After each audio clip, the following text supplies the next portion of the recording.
Well, welcome to Republic Tigers football. Had some technical difficulties. Now we're back, and the Tigers not having technical difficulties as they have taken the opening kickoff and marched into Willard territory, and Lewis Wallace takes it down inside the 30. Rich Miles alongside as we look for the first win of the season for the Republic Tigers, and this will be a little bit different look, starting with the backfield for the Tigers tonight, Rich.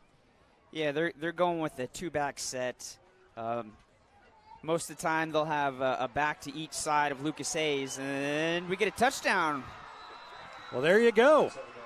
They put both backs in the backfield, Wallace and Sigmund back there, and that time, after a run from Wallace on the last play, Sigmund cut back and took it to the end zone, and it's 6-0 Republic.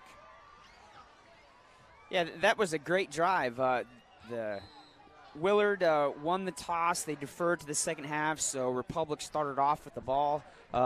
Willard kicked it into the end zone, so the ball came out past the 20, and the drive for Republic was just a methodical drive right down the field, and that play got inside the 30 there, and great run there for a touchdown.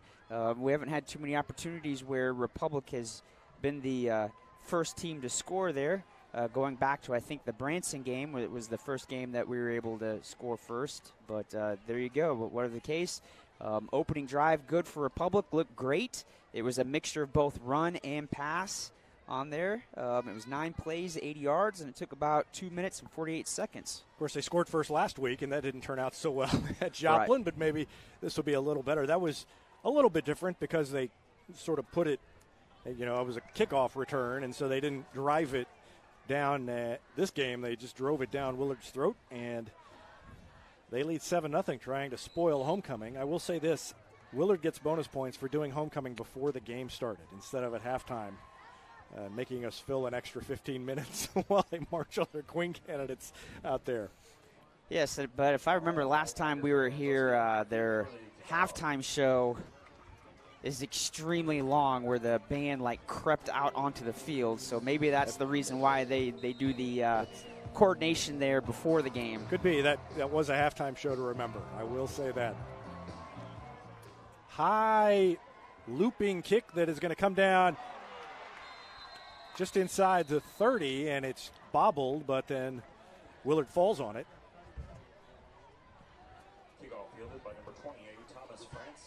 And while Willard starts off on their own 30-yard line, 1st and 10. While they run the team out there, we'll kind of hit the highlights. Quarterback for Willard is Reese Dawson, and it'll be Ethan Thompson and Garrett Rice getting a lot of carries out of the backfield. And they give it that time to, who was it? I looked away just as they handed off. Swadley, yeah, just as I said that those other two guys would get the ball, they gave it to a third guy, Marshall Swadley. And so with 8:53 left in the first, Willard gains 6 on first down. I'd say it's a great turnout. Republic side, the away bleachers are totally full with people alongside the fence there. It is a good crowd. Traveled, it's not a long trip, and this time the defense pushes them back. Not much room for Garrett Rice. Rice, the big bruiser,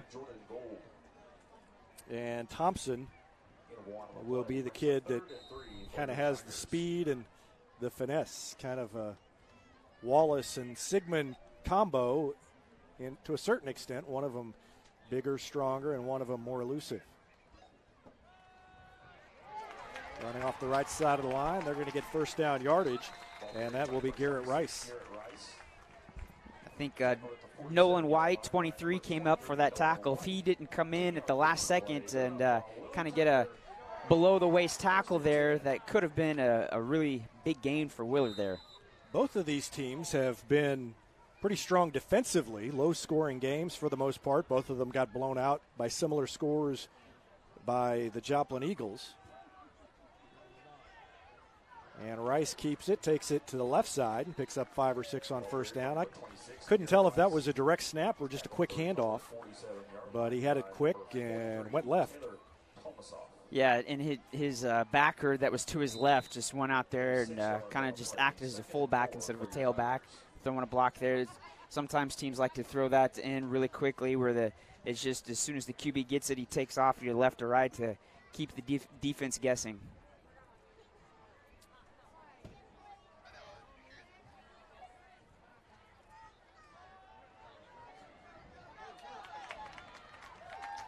And another big gain, another first down for Willard as they keep the ball on the ground. Again, this is Willard kind of almost doing a mirror image of what Republic was doing on that opening drive, just kind of methodically moving down the field. No huge, big, gainers that are over 20-plus yards, plays that are about, 4 to 6 yards at a time.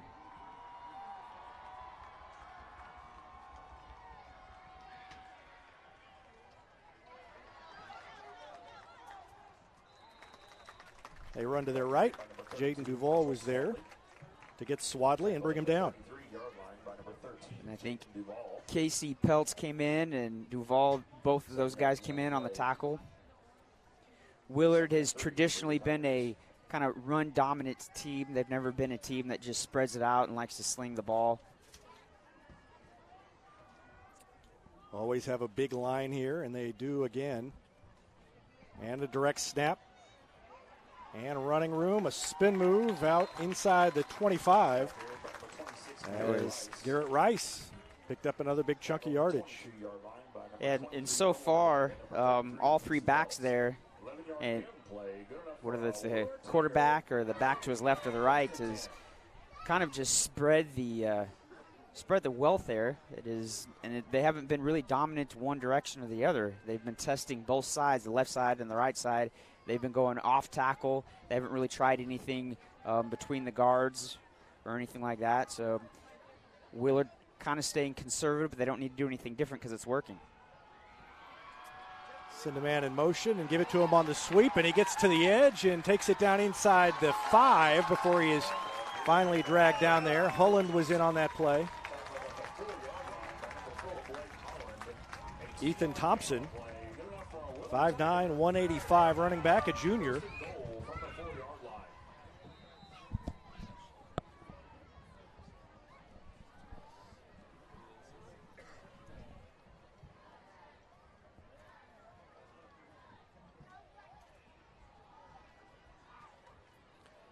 First and goal. And the keeper down near the goal line. Is he in? I don't think so. No signal yet. Oh. And a flag late. Somebody flag. Had a little extracurricular activity. White was credited with the tackle. It looks like it's going to be against Willard. They are automatically just moving back. No. Oh, no. Not going to gain too much on that penalty there due to the fact that the ball is right inside the 1 yard line. So half the distance to the goal, the football moves maybe an inch. Yeah, that may be a record for world's shortest penalty.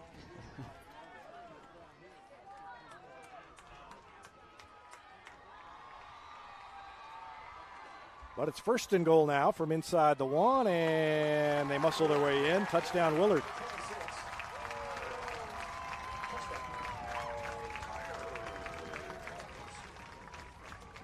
Seven, 6. Just like that, looks like it is barring a missed extra point here. This looks like it's going to be an offensive shootout to start this game. It's been so weird. Republic has played in low-scoring games, but if you just – and now the extra point, I don't know if that was partially blocked or if it was just a bad kick, but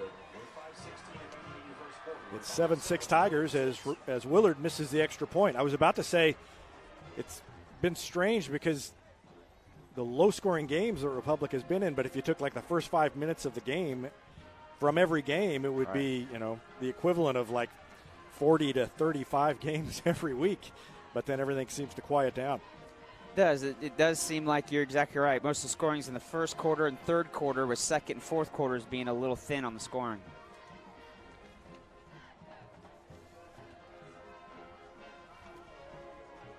Did you know that High Street Pharmacy will deliver prescriptions right to your door, or that they can often save you money compared to what you're paying at the big box pharmacies? High Street Pharmacy. Experience the hometown difference.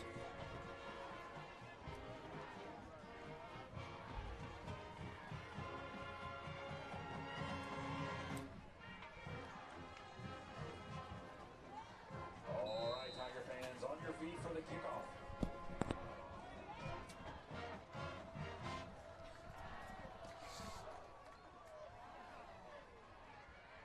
Kick taken by Cam Flood just inside the 1 yard line. Takes it out to the 20, to the 30, cuts back to the 32 before he is dragged down. He was close to breaking it there before one of the Willard coverage guys got a hold of his leg and dragged him down. It's going to be pretty close to where Republic started their opening drive. Talon Heimbach, one of the leading tacklers on this Willard defense, made the tackle on that special teams play. And now we're running back to either side of Lucas Hayes. Fakes the handoff to Sigmund and keeps it, and bowls forward for about 7 or 8 yards on first down. Hayes did a great job of just riding his back there to the right, pulling it out the last second. He faked out the linebackers there, thinking that he'd given the ball. A little too late before they realized that the QB was going right up the middle. They send the man in motion, give it to Wallace. Big running room up the middle into Willard territory, down to about the 46. And a commonality on both those plays, and something I was kind of thinking about during the week. Logan Farlander, the center, another dead-on snap, and he has been great this year at center. Coming in, and we've seen snaps that have maybe been slightly high but could have been handled, but almost no really bad snaps. And Farlander has been very consistent at center, and when the Tigers have moved the ball, that's made a difference. Flags fly. Let's see what the call is. Or they say Republic didn't have enough men on the. They looked weird. If you go back to that play, the offensive line almost looked like a diagonal. The left side was about an entire yard upfield compared to the right side. Well, that pushes them back. 1st and 15 to start things off. They've made good yardage on first down, so maybe that won't be a drive killer. And a busted play. Hayes is going to keep it and try to get to the edge. He gets back to about the line of scrimmage. He took the snap and stuck the ball out like he was going to at least fake it to somebody, but nobody was there. I think no one was there. Either Sigmund went the wrong way or Hayes turned the wrong way or something. And again, offsides could have been called again. The left side of Republic's offensive line was almost a head over the football again. So referees, I think, were a little lenient. Trips to the left side. Rackley is split out wide to the right. They fake it to Wallace. They're going to throw it over the middle, and it's picked off. Interception by Willard. We've got a flag thrown at midfield. I think that was Bean that picked it off. Yeah, it looked like it was going to be a slant pass, and he just read the route and stepped right in front of the receiver once the ball was released by Hayes there.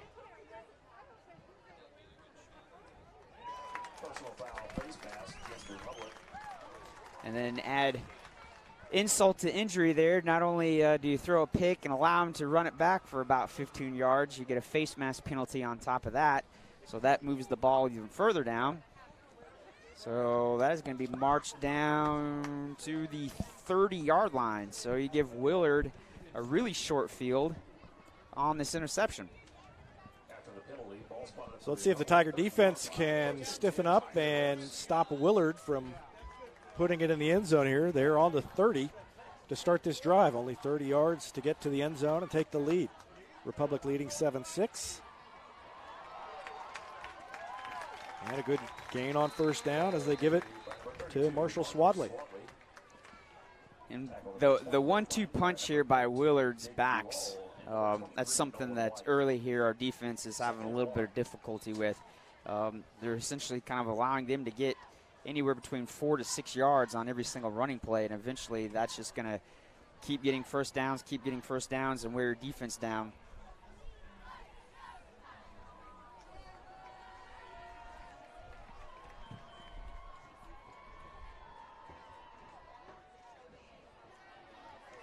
Come to the edge on the right side.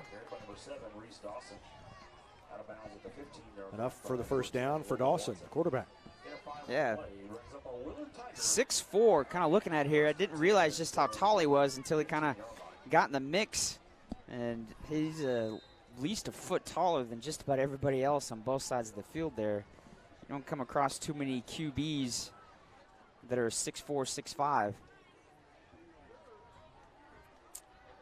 And he cuts against the grain, tries to go left while everybody else was going right.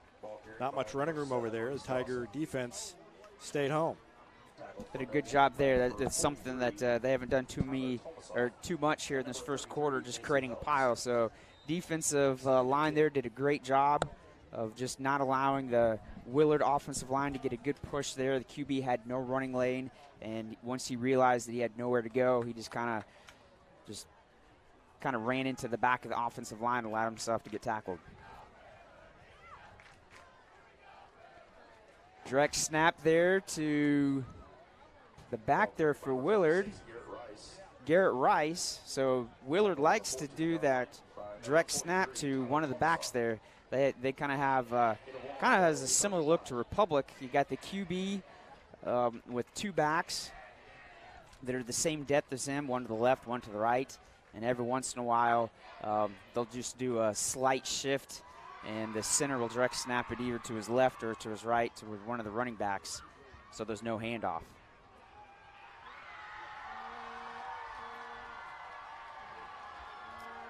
Left side and kind of slithering between the defenders and finding a small opening was Rice, and he's down near a first down marker. I think he's going to be a little bit short, though, so big fourth down coming up here. Yeah, it looks like it's going to be fourth and a short, too, here, so this is going to be a big play for the defense here.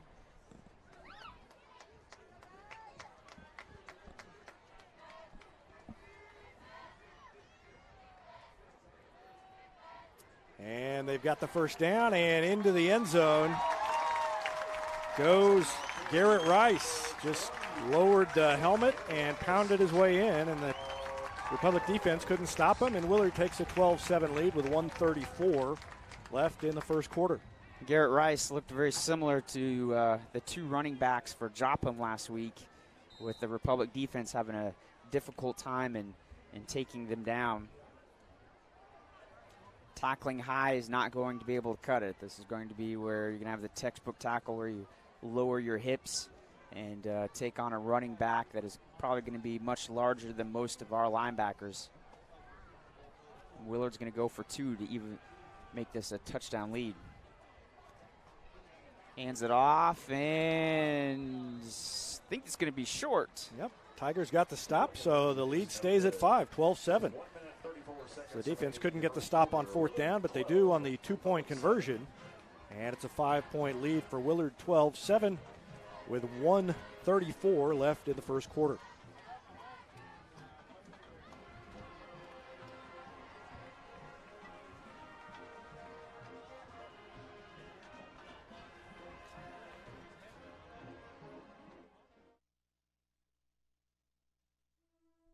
Sometimes you don't know you need a doctor until you need one right away. Meet the team at Cox Health Orthopedic and Sports Injury Walk-In Clinic. Our experts can treat fractures, sprains, dislocations, and other action-related injuries in all ages. Open Monday through Friday from 9 to 5:30 with no appointment needed. Call 417-875-3800 for more information.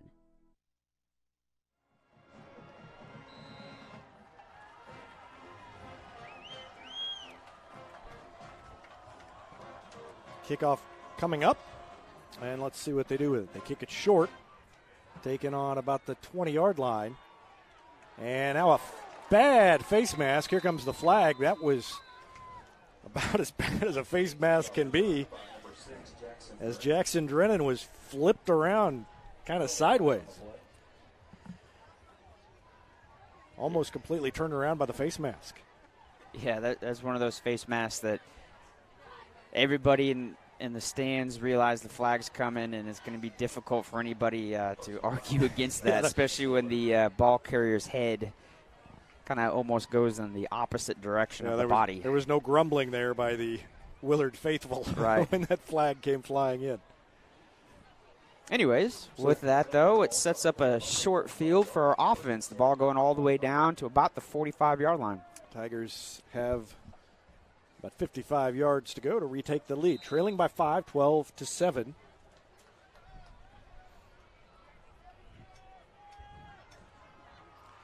Only Wallace in the backfield now, and he gets the handoff and takes it into Willard territory, still on his feet, and is pushed forward by the defenders the last couple of yards he needed for the first down. So he picked up about 9, and then he got shoved from behind and ended up with 11 or so.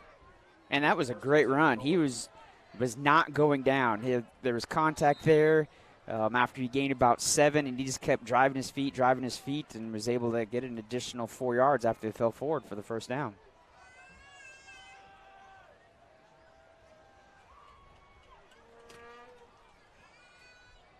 Fake the handoff and give it to Flood on a slant. He's got a chance to go inside the 10 to the 5 and into the end zone. Touchdown, Cam Flood, on a little pitch and catch from Lucas Hayes. And that's the kind of short pass that on the coaches show at midweek, Dustin Baldwin talked about them not really completing this year, and you've got to complete that if you're in a spread offense.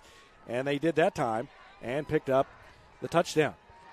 Yeah, that was kind of a deep slant or a post route, whatever you want to call it, and hit Cam Flood on the route there. Didn't have to really slow down too much, and the defender that was on Cam Flood slipped off, and he was able to run it in. 13-12 and make it 14-12 as Drew Flippin kicks it through long and deep, and with 1 minute exactly left to go in the first quarter, it is now 14-12 Republic, and maybe this one is going to stay exciting. We'll see. It's always started off that way and then kind of slowed down, but here in week 5 maybe we'll have something else entirely.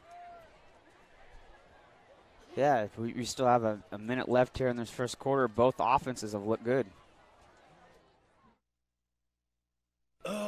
My bank hit me with $8 in fees last month. Weird. My bank paid me $8 last month. No way! You have a balance like that with today's interest rates? Nope. 4% cash back on my debit card swipes. Last month I swiped $200. That's $8. I could easily do it every month, and I plan to. What bank is that? It's Mid-Missouri Bank and Kasasa Cashback Free Checking. Earn some money from your money. Qualifications, limits, and rules apply. Visit midmobank.com for more details. Member FDIC.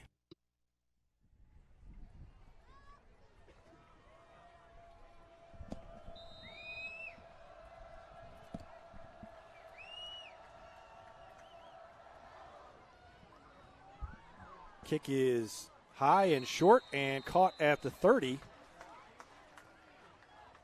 And it looks like the Tigers are doing that intentionally. Don't want to kick it deep. I don't know if they've seen something on film.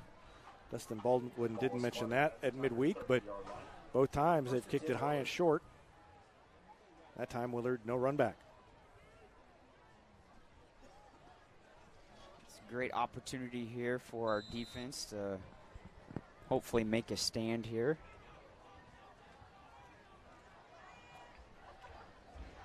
Handoff to Rice, and he is pushed back by the pile. Several Tigers in there.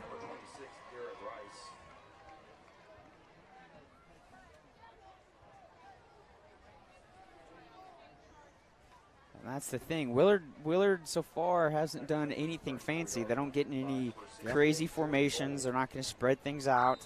They're not going to do any trickeration so far. They haven't. They're just kind of essentially just handoffs, and the backs are running off tackle.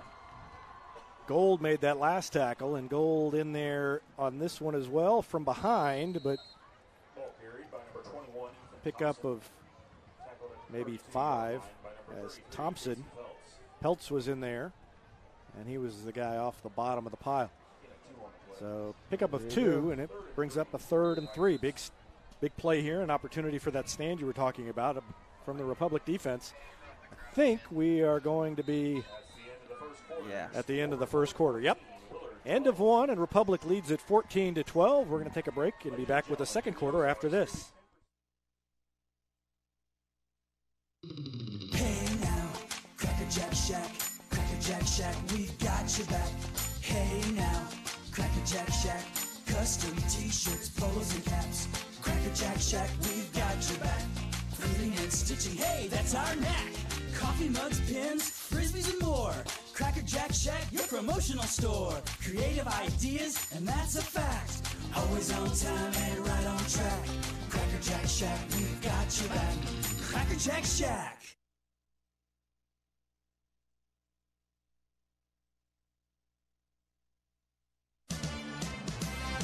When it's all about the journey, your choice is the new 2018 Chevy Equinox. And right now, Pettiger Chevrolet has 15% off every new 2018 Chevy Equinox in stock. Or choose 0% financing for 60 months plus $500 cash back. Choose a new 2018 Chevy Equinox at Pettiger Chevrolet and get 15% off. Explore every corner with the new 2018 Chevy Trax, priced as low as $19,540. View the selection and find new roads in Republic or online at PettigerChevrolet.com.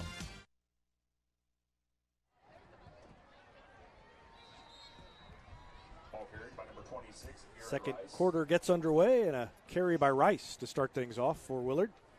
They are driving, trying to cut into a 2-point lead for Republic, 14-12. I guess they're not really trying to cut into it. No, and this brings up a 4th down here, so what's Willard going to do? 4th and 1, big play, short of midfield. They brought in a few guys, but I don't know if any of those guys were their punter. Maybe. Yeah, looks like they're going to punt. Yeah, maybe one of those where they... I don't think so. Oh, they're not? They're going to go for it? Full backfield. Don't go off sides. And there he goes. Jumped off, and just what they wanted. I mean, as a defensive lineman, you've got to realize that's going to happen right there. Whether it's 3rd and short or 4th and short, you just kind of have to know that you got to be a little football smart, that any offense that's going to go out there, there is a really good chance that when it's 3rd and 1 or 4th and 1, that the offensive coordinator is going to call for their QB to do a hard count before they actually get into their cadence to run whatever play that has been called. Yeah, that was Connor Vizio who jumped off. And now a direct snap, and not much running room there for Rice. Tackle for no gain by number 15, Brady Coggin, and number 68. Coggin and Gold in on that one. But what is good here on that is I think that is one of the very first down plays where Willard hasn't gotten at least 4 or 5 yards. So stopping Willard from gaining anything and making it 2nd and 10 is a small victory here. Direct snap again to Rice. Runs off the right side. Not much room. The defense held again. A gain of maybe 3 with forward progress. And so they'll unstack the pile and go again. It'll be 3rd and long for Willard. Any day is a great day to send flowers. Heaven Sent Flowers and Gifts has been your local florist in Republic since 1987, offering free local delivery. Call them at 732-1334 or go online to heavenssentflowers.com. 3rd and 7. They're going to throw it. And it is overthrown as they try to throw it in the flat over here on the right side. Tried to get it to Swadley and threw it a little too high. So 4th down coming up. When you're looking to buy or sell a home in Republic, you want someone who knows this market and who also knows marketing. You want the team at Sue Carter Real Estate Group. Sue's been helping families with their real estate needs here in Republic for 15 years. She's assembled Republic's biggest and best team of real estate pros. They're innovative, hardworking, and committed to helping you. So whether you're buying or selling, put them on your team. The Sue Carter Real Estate Group. It's about team. Punt is away. It's a low line drive. It rolls to about the 20 and then inside to the 18 before it finally comes to a stop. I think Flood was maybe going to come up and get it on a bounce, but it didn't bounce that far, and Republic has it back, leading 14-12 with 9:55 left in the second quarter. This is the situation kind of that the Tigers, when they've been in some of those early close games, they didn't score on this drive. They were up by 2, have a chance to maybe get a little separation, and haven't been able to do it. But 14 points, already a pretty good night for the Tigers. In fact, is this their highest? I think it is. Hayes keeps it and takes it out near the 30 before he stumbles down and falls. Let's see, they scored 13. Yeah, this is already their highest point output of the year at 14 early in the second quarter. In that previous play, again, Lucas is getting so much better at really faking out the defense there and making it look like he has handed the ball off when, in fact, he has kept the ball. And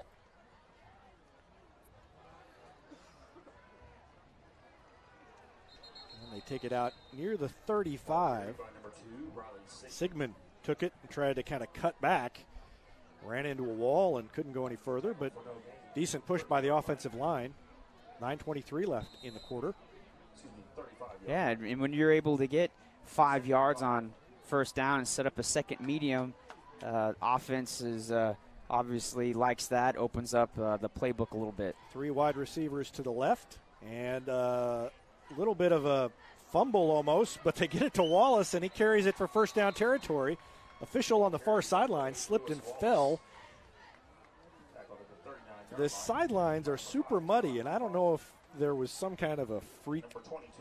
I mean, I know it rained a little bit in the area today, but it looks like it was just a deluge here at some point in the last couple of days on the sidelines.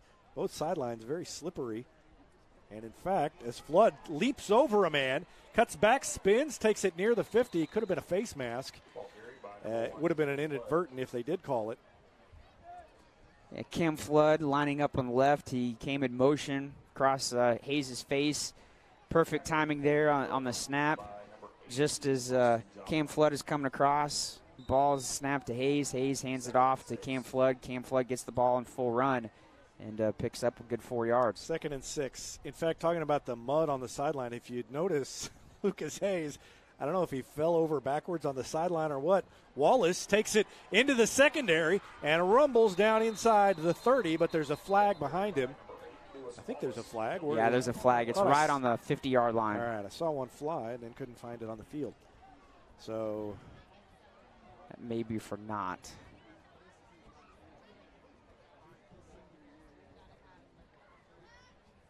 Because it's thrown pretty close to the line of scrimmage.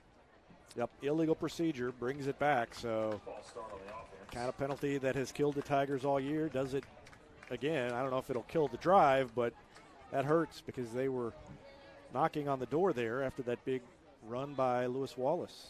You're exactly right. There's been several drives this season that have looked promising, but has kind of faltered because a flag has come in. And the false start calls for our offense this season have been very numerous.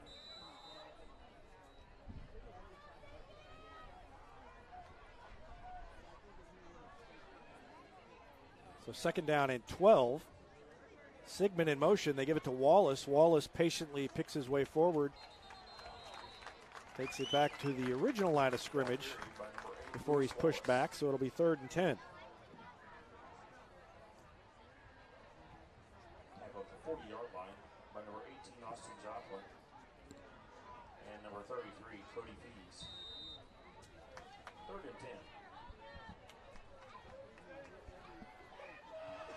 Big play here, short of midfield. 3rd and 10 for the Tigers. Fake the handoff to Wallace. Hayes can't find his man going down the left side. Finds a secondary receiver and hits him.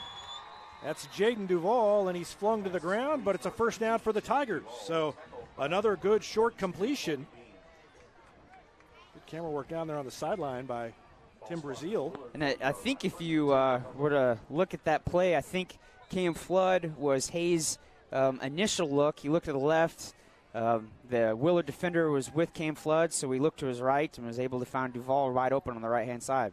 Duvall goes in motion this time. They give it to Wallace, who's got big running room and drops the ball, and Willard jumped on it.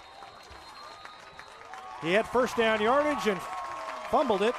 And who came up with it there? 82, Justin Mueller. You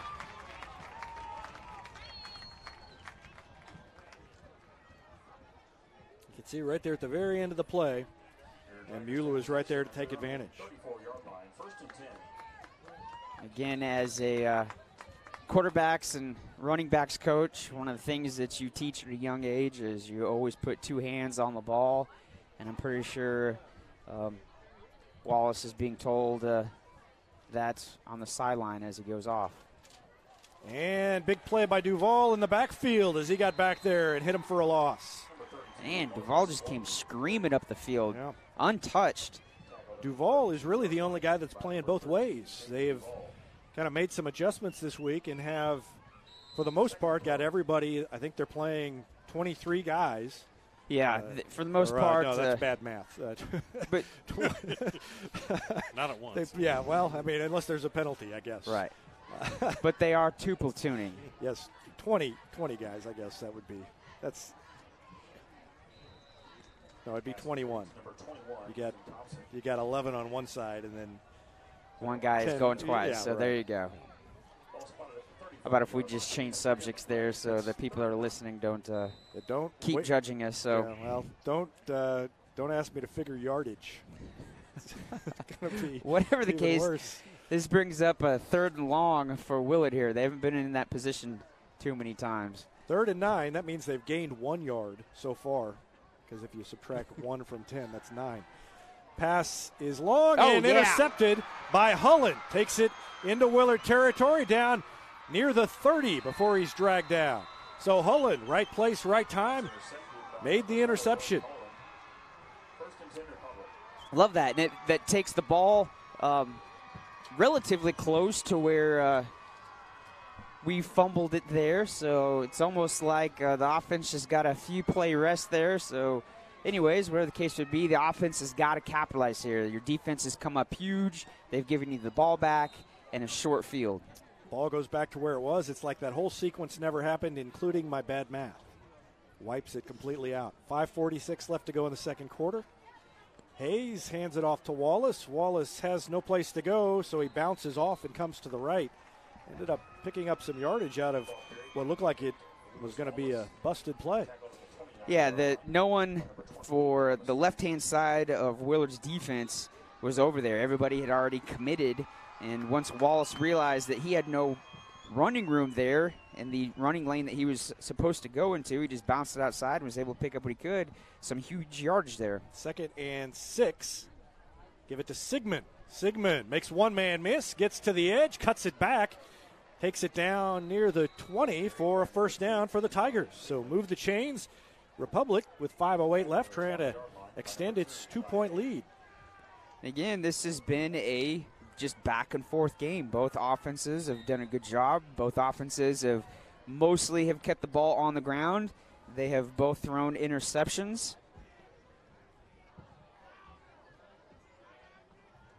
Hayes hands it off to Wallace. Wallace picks up 4 or 5 yards. Want to remind you, Hetty Barbecue Company is home to great barbecue, including the famous Pig Nasty Sandwich. They're also home to the Mid-Missouri Bank Repmo Football Show every Wednesday night. Go in and check them out or call them for takeout at 732-4BBQ. Wallace gets it again. Big hole. Takes it down inside the 10. Down to about the 7. Another first down for the Tigers.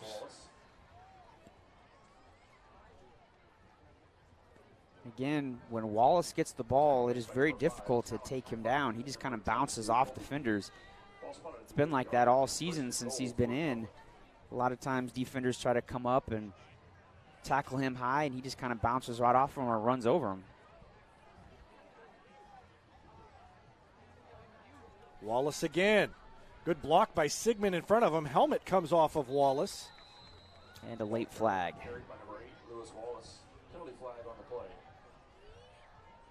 So he'll have to come off for at least one play.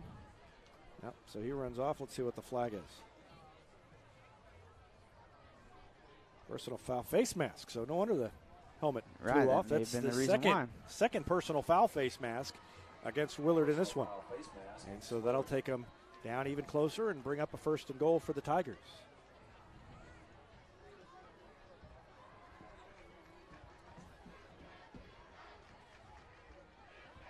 So who came in for Wallace? He was looking down. Doesn't seem right when Willard pulls the helmet off. Yeah, the Republic guy has to leave the field. You would think that if it comes off because of a face mask, you would think there would be an exception in the rules. I can't wait to get down there after the game and ask Lucas Hayes what happened.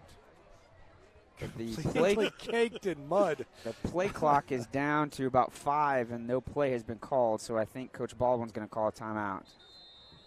Yep, they're going to take a timeout, and we will take a timeout as well. Tigers leading 14-12 with 3:46 left. And want to let you know that State Farm Insurance is there anytime, anywhere you need it, with helpful advice and award-winning service in Republic. Call Chris Yoakum at 732-1463 or go online at chrisyoakum.com and get to a better state. Whether you have a hole in your roof or you're missing a single shingle, you know who to call in Republic. It's Mike Mansker and the team at Absolute Roofing. Give them a call at 869-0444 or find them online at absoluteroofers.com. When you need a plumber, you usually need one fast, but you also want one who will do the job right. In the Republic area, that's Far Better Plumbing. Whether it's residential, commercial, or you need excavation, call Far Better and let them take away the stress of your plumbing problem. Call them at 864-8703 or find them online at farbetterplumbing.com. Every insurance company hopes you drive safely, but Allstate actually helps you drive safely with DriveWise. It lets you know when you go too fast and brake too hard with feedback to help you drive safer, giving you the power to actually lower your cost. Contact Republic agent Jesse Pritchett to learn more. That's Allstate agent Jesse Pritchett in Republic. 3:46 left in the half. Tigers knocking on the door again. They give it to Wallace, and he is stacked up at about the 1-yard line, short of the goal line. It'll be 2nd and goal coming up. I want to see here that most of the plays in this drive have been kind of testing between the tackles. I wonder if they'll go try to bounce it outside.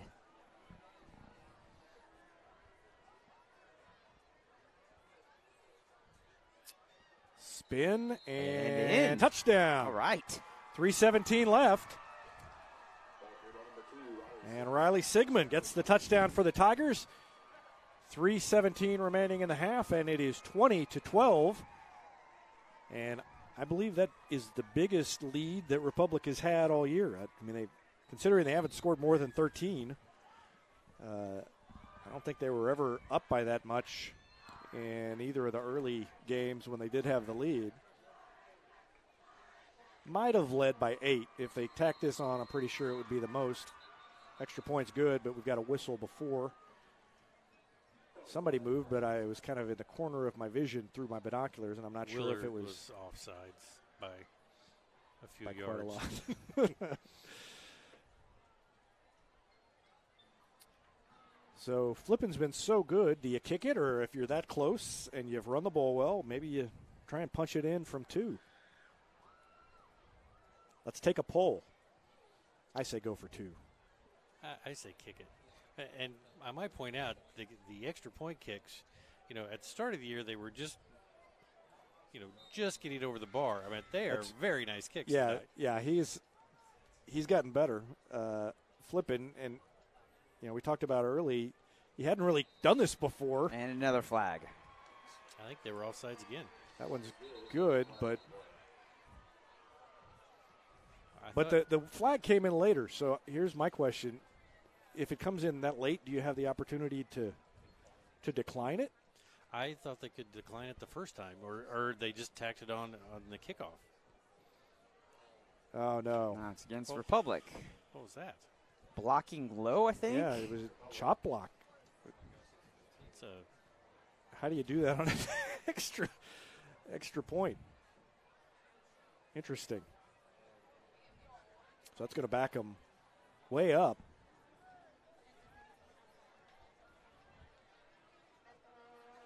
Wow. Now you definitely want to kick it, guys. I would not go for 2 here. But how gutsy would it be to go for 2? They would never be expecting it. All right, let's see. He's kicked him here. This would be a 35-yard extra point. No problem.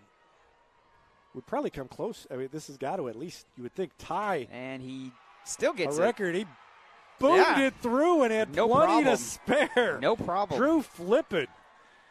Wow. I want to see him kick an extra point. Definitely shows field goal at some point. Definitely shows Coach Baldwin that if our offense gets, inside the, 25-yard line, you got a kicker that can easily get the offense 3 points. Yeah, so 21-12 now as Flippin kicks the long extra point, and this is definitely the longest lead or the biggest lead of the season for the Tigers. Destiny Church wants to create a revolution through serving, and part of that is recognizing student athletes who are getting out in the community and making a difference. It's a feature called Servolution in Republic Tiger Sports Magazine. If you know a student athlete making a difference in the community by volunteering, email me, david@republictigersports.com, and let me know about them, and they may be featured in the next issue. Tigers 9-point lead, 3:17 left in the half. Going well so far for Republic, and they'll try to get a stop and see if they can score again before the end of the half. Another high kick, and it is fumbled right to a teammate. But yeah, he called a fair catch. He called a fair catch, so even though it ricocheted off of him, I don't think I've seen that too many times where the up man gets the ball ricocheted off his chest plate and it goes straight back to the guy back there. Statue of Liberty. Right. The old Statue of Liberty fair catch. And the guy who called the fair catch actually isn't the one that ended up with the ball either. Is kind of odd also. And I guess in the NFL, that's a penalty if you try to run back a fair catch. But I don't know if it would be if you're not the one who signaled for the fair catch.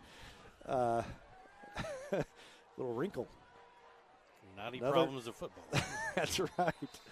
And another good job by the Republic defense to slow things up. Second effort, though, makes it a gain of about 4 on first down for Willard. 2nd and 6. I think you had Peltz and Tomasoff there, both in on that tackle there. Under 3 left in the half. Tigers leading by 9, 21-12.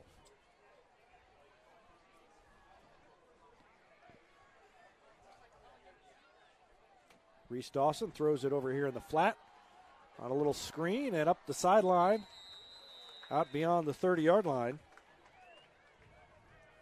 Jay Kettlecamp. No, not Kettlecamp. Grayer.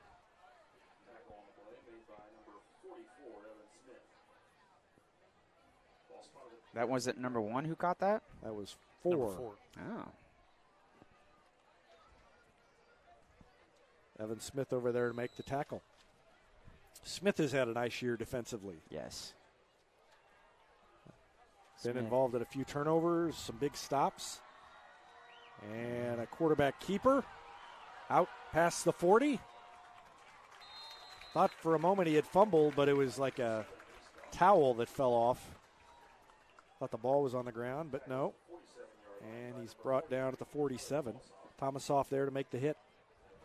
Tomasoff, and I think Duval came in, kind of helped clean things up. Whatever the case, QB was able to get some huge yardage there. I don't know if that was destined to be a QB draw or if his pocket just collapsed around him. 3 wide receivers to the right. They throw it to the left in the flat to Garrett Martin, and he is brought down after a gain of about 6. We got a flag on the ground, though.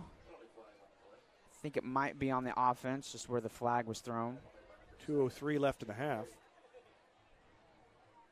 Yep, holding. Yep, holding against Willard. Central Gas Propane is a locally owned and operated propane company offering exceptional customer service when you need it most. They go the extra mile to meet their customers' needs while providing a level of service and communication that no other company can beat. Services include autofill route options, pre-buy, and level pay programs. Call today to switch and save with Central Gas Propane, 725-3833, or visit their website at centralgasmo.com. Run off the right side and a big gain on first and long. About 7 or 8 yards picked up by Thompson, and Willard is going to call a timeout to stop the clock with 1:56 left in the half, trailing 21-12. Black Lab Coffee is more than just amazing coffee. It's more than breakfast sandwiches and great desserts. It's the locally owned coffee shop where you can drop in, be greeted by name, and enjoy a quiet place to work or some peaceful conversation. Case and his crew are waiting behind the counter to prepare your order. All you have to do is walk in. Black Lab Coffee at 545 East Elm Street in Republic.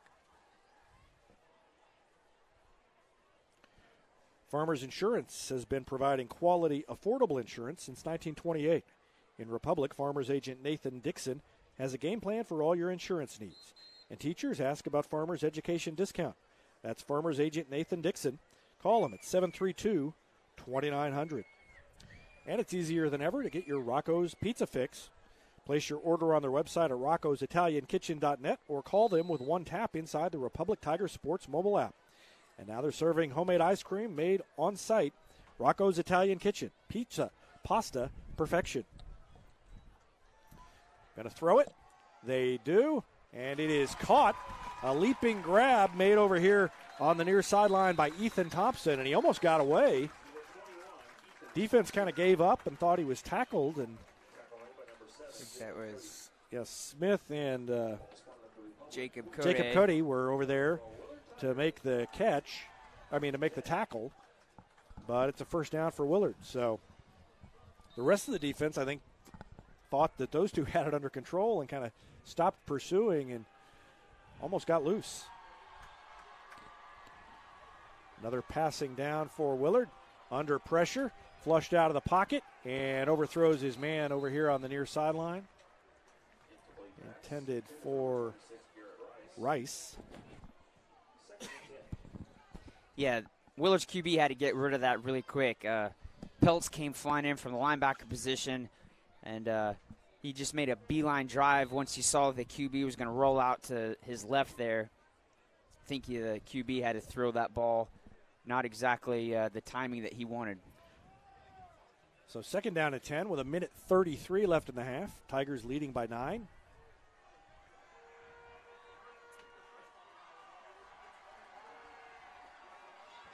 Steps up in the pocket. He's going to run it and takes it down inside the 35 near the first down marker.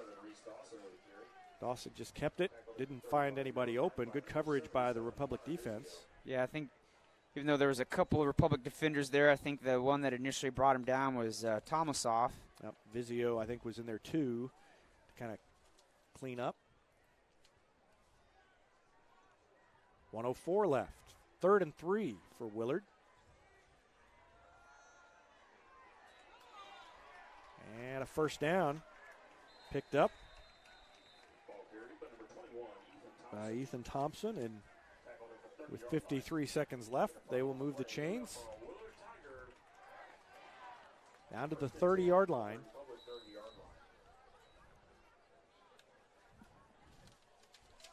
Clock running now that the chains have moved. I know Willard's used at least one timeout. That's the only one that I remember. Over the middle, they've got a man open. Evan Smith goes down to catch him, and Hullen comes up. And they hit the receiver over the middle. That was Noah Pfeiffer. Another first down, and Willard on the move. This is not a team that passes very much, but they've had some success here, and they call the timeout with 32 seconds remaining in the half. Southern Sun Electric is a proud sponsor of the Classroom Spotlight. They encourage all student athletes not to settle for just good enough on the field, on the court, and in the classroom. Keep pushing yourself to higher levels and go Repmo from Southern Sun Electric. Vision Health Eye Center, outstanding eye care, exceptional eyewear. From glasses, prescriptions, and contact lens fittings to emergency eye care, they help your family see, feel, and look better than they ever have before. Check them out online at visionhealtheyecenter.com. Since 1986, Yoakum Automotive has been the hometown auto repair shop you can trust, and with their new customer communication system, their mechanics will show you exactly what's wrong with your car and let you sign off before the repairs are made. That means you get back on the road even faster. Schedule an appointment online at yoakumautomotive.com. So 1st and 10 for Willard, trailing by 9. 32 seconds left in the half. They got it on the 15-yard line. Out of the shotgun, and now stepping up and running. Down inside the 10. The ball is loose. Who's got it? Republic recovers the fumble. Yeah, I didn't see who actually caused that fumble. I think Sturdivant is the one who ended up with it. It was... I think maybe Sturdivant put the hit on him. It was 23. Okay. All right. So it wasn't Sturdivant. No, it was Nolan White. Nolan White came in and made the initial hit, and the QB just coughed the football up. So with 25 seconds left, Tigers get a big stop, leading by 9, 21-12. And let's see. I wonder if they might take a shot at Flood, split out way wide over there on the far side of the field from us. Out of the shotgun. Nope, he's going to down it. Took a knee. Sigmund went rolling backwards, and they're just going to take the knee and let the clock run down.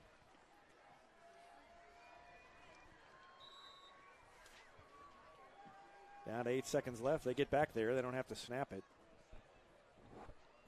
And we will come to halftime, and the Tigers have the halftime lead, 21-12. So a good first half by Republic. They've got more points already than they've had in a full game all season.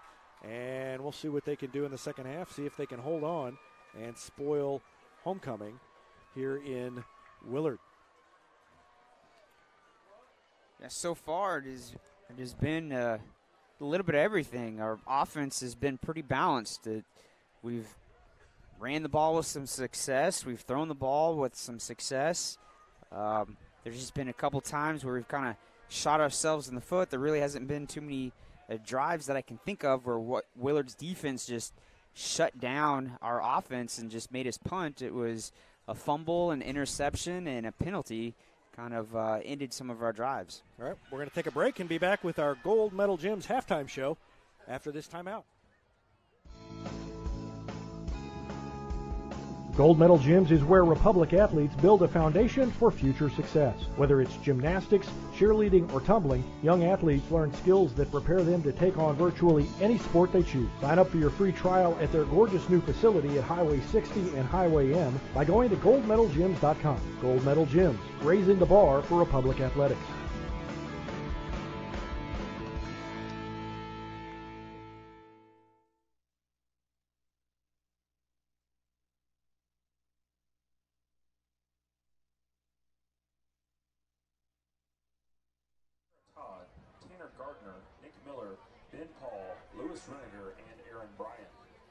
This year's program is entitled Serpent and Stone. Serpent and Stone tells the story of the beautiful back at tragic Willard, transformation and where Republic leads it 21-12. This year's show and it's halftime, homecoming here at Willard. It's also halftime, but they did the homecoming ceremony before the game started, which is always a nice thing. So the band will perform here, but Rich, the team, looked pretty good other than maybe they didn't stop the run for a stretch of that first half. The defense against the run wasn't maybe as strong as you would like, but the rest of the team, and especially the offense, looked, I thought, pretty good in that first half. Yes, the offense looked really good. Obviously, this is the most points that we've scored in any game. We've scored 21 points in the first half. A well-balanced offense, running and passing. Excluding, like I said, we've had one fumble, one interception. That's about the only thing that has caused our drives to stop. It hasn't been Willard's defense that has stopped us. The defense, a little shaky in the first quarter. Willard was able to run the ball pretty with ease, but then we shut down the run, and that's when, in the second quarter, Willard then switched to their passing game. Once they kind of realized, okay, Republic's defense has kind of figured out our running game a little bit. Willard's running game isn't too fancy, so you kind of make some adjustments with some ease there. They either the QB either hands it off to the left or the right. They like to run off tackle, or they like to do a direct snap to one of the two backs that's standing on each side of Willard's QB. But once we shut that down to start the second quarter, that's when that's when Willard's offense went to a spread look instead of that double tight look with their two tight ends. And that's where we kind of had a little bit of difficulty there in the second quarter. And the two last drives there for Willard's offense was able to kind of move down the field with their passing game. Willard's passing game was they kind of had a receiver that would cut across the field, and the middle of the field was kind of wide open. But obviously at halftime, that'll be something that the defensive coaches will talk with their position players on. Willard has had some success here in the second quarter in the passing game. So what can our safeties and linebackers and corners do to kind of shut that down? I thought, the big switch offensively was the two backs, having Sigmund and Wallace back there at the same time. And that's, I'm sure, something Willard wasn't expecting, because it's not something that Republic's done all year. So they've been watching video of previous games and thought it was one or the other, and came out on defense, and both of those guys were back there. And I thought that kind of put Willard's defense a little bit off balance. They weren't sure where to go, and both of those guys had pretty good first halves, both Sigmund and Wallace. Yes, they did, and the offense already switched it up. First quarter, Republic came out with a two-back set. In the second quarter, it was primarily just kind of a one-back set. A couple times, too, when it went an empty field with no back there at all. But what I do like to see is it is not the same look from quarter to quarter. First quarter, how our offense went out there looked totally different from the second quarter. So obviously there was something there that the offensive coordinators for Republic saw that, hey, if we kind of see this opening here, and we've been able to score 3 touchdowns here in the first half, and we've already mentioned that. That's the most points that Republic has put up in any game so far. So I kind of see us doing the same thing. Wouldn't surprise me if we go back to that two-back sets and to start off the second half, and then maybe switch it up again once we get into the fourth quarter. But defenses look good. They came up big. Fumble recovery, an interception. They've made Willard punt at least once, I believe. But whatever the case would be, this is definitely a bounce back from last week's game when we kind of talked about at the end of the game, what do you do after a lopsided loss? Well, one of the things that you do is you put that game to rest and you just go right into the next team. And it definitely, so far in this first and second quarter, it definitely shows that starting last Saturday morning up until practice yesterday, that they've definitely prepared the team for Willard. Yeah, and I thought that, the defense really settled down. They just kind of needed to get their feet under them, or I don't know what was going on early, but they looked a little off balance, the Republic defense. And after a bit, they settled down and started look like they were in the right places and where they needed to be, and started not giving up those big chunks of yardage on the ground to Willard's big backs behind that big offensive line that Willard has. Two, another thing that we're going to add, don't know if it has anything to do with the success that we've had, is this week the team changed it up, as we had mentioned, to platooning. We don't have as many guys going both ways, offense and defense, as we had in the first 4 games. That was the big talk from a lot of football players. I've got a lot of them in class, was they were, that was something new to them. There's like, hey, Mr. Miles, things are switching up here. We're two platooning. Some of us are just going to go, or a lot of us are just going to go one way. They wanted to see if that would definitely help out, especially towards the end of the game whenever you've got guys that are used to, that are out on the field almost the whole game, both defense and offense and special teams, with them only kind of being out on the field just half the time now. Once we get late in the game, does that show off with some of these guys not just being as gassed as they were weeks 1 through 4? Yeah, Jaden Duvall, I think, is the only guy that's playing both ways, primarily. And right. he had a good first half on both sides of the ball. Correct, and I think Cam Flood, too, is getting a little bit offense and defense. Yeah. But for the most part, some of our linemen that have played both sides of the ball, they're just primarily, this week, it's just defensive line for me this game or offensive line for me this game, and I don't know, obviously, if that is going to be the game plan for the rest of the year, or if that was just, hey, we're going to do it against Willard, see if it works out. If it doesn't work out, scrap it, or if it does work good, we'll just kind of keep going with that two platooning for the rest of the season. In any event, 21-12 feels a lot better than what it was last week at Joplin. I kind of put it out of my mind, but what was it, like 30? 30. Are you talking about at halftime? Yeah, 35. Yeah. 35-13, something like that. Yes. It was pretty ugly. And this is, the difference, I think, between this team and some of there have been other Republic teams that have started off poorly. This team's got a lot of talent. I mean, you look at the skill players, and this team has the ability and really could be. They could have been 3-1 after 4 games, but we're 0-4, and some of that was bad luck. Some of it was just not coming up big at the right times, and some of it was you've got to make plays, and they didn't do it. But still, you look at the lineup, and it's not a team you'd expect to be 0-4. But the difference also with this team is that they came in here and did not, at least so far, they did not feel sorry for themselves. They came out and had a big first half and looked like they expected to win this game. And they weren't beaten before they stepped onto the field, and it made a difference. And they've got a 9-point lead at halftime. You're exactly right. Just how a lot of these players carry themselves during school hours. None of them feel sorry for themselves. No one is grumbling or anything like that.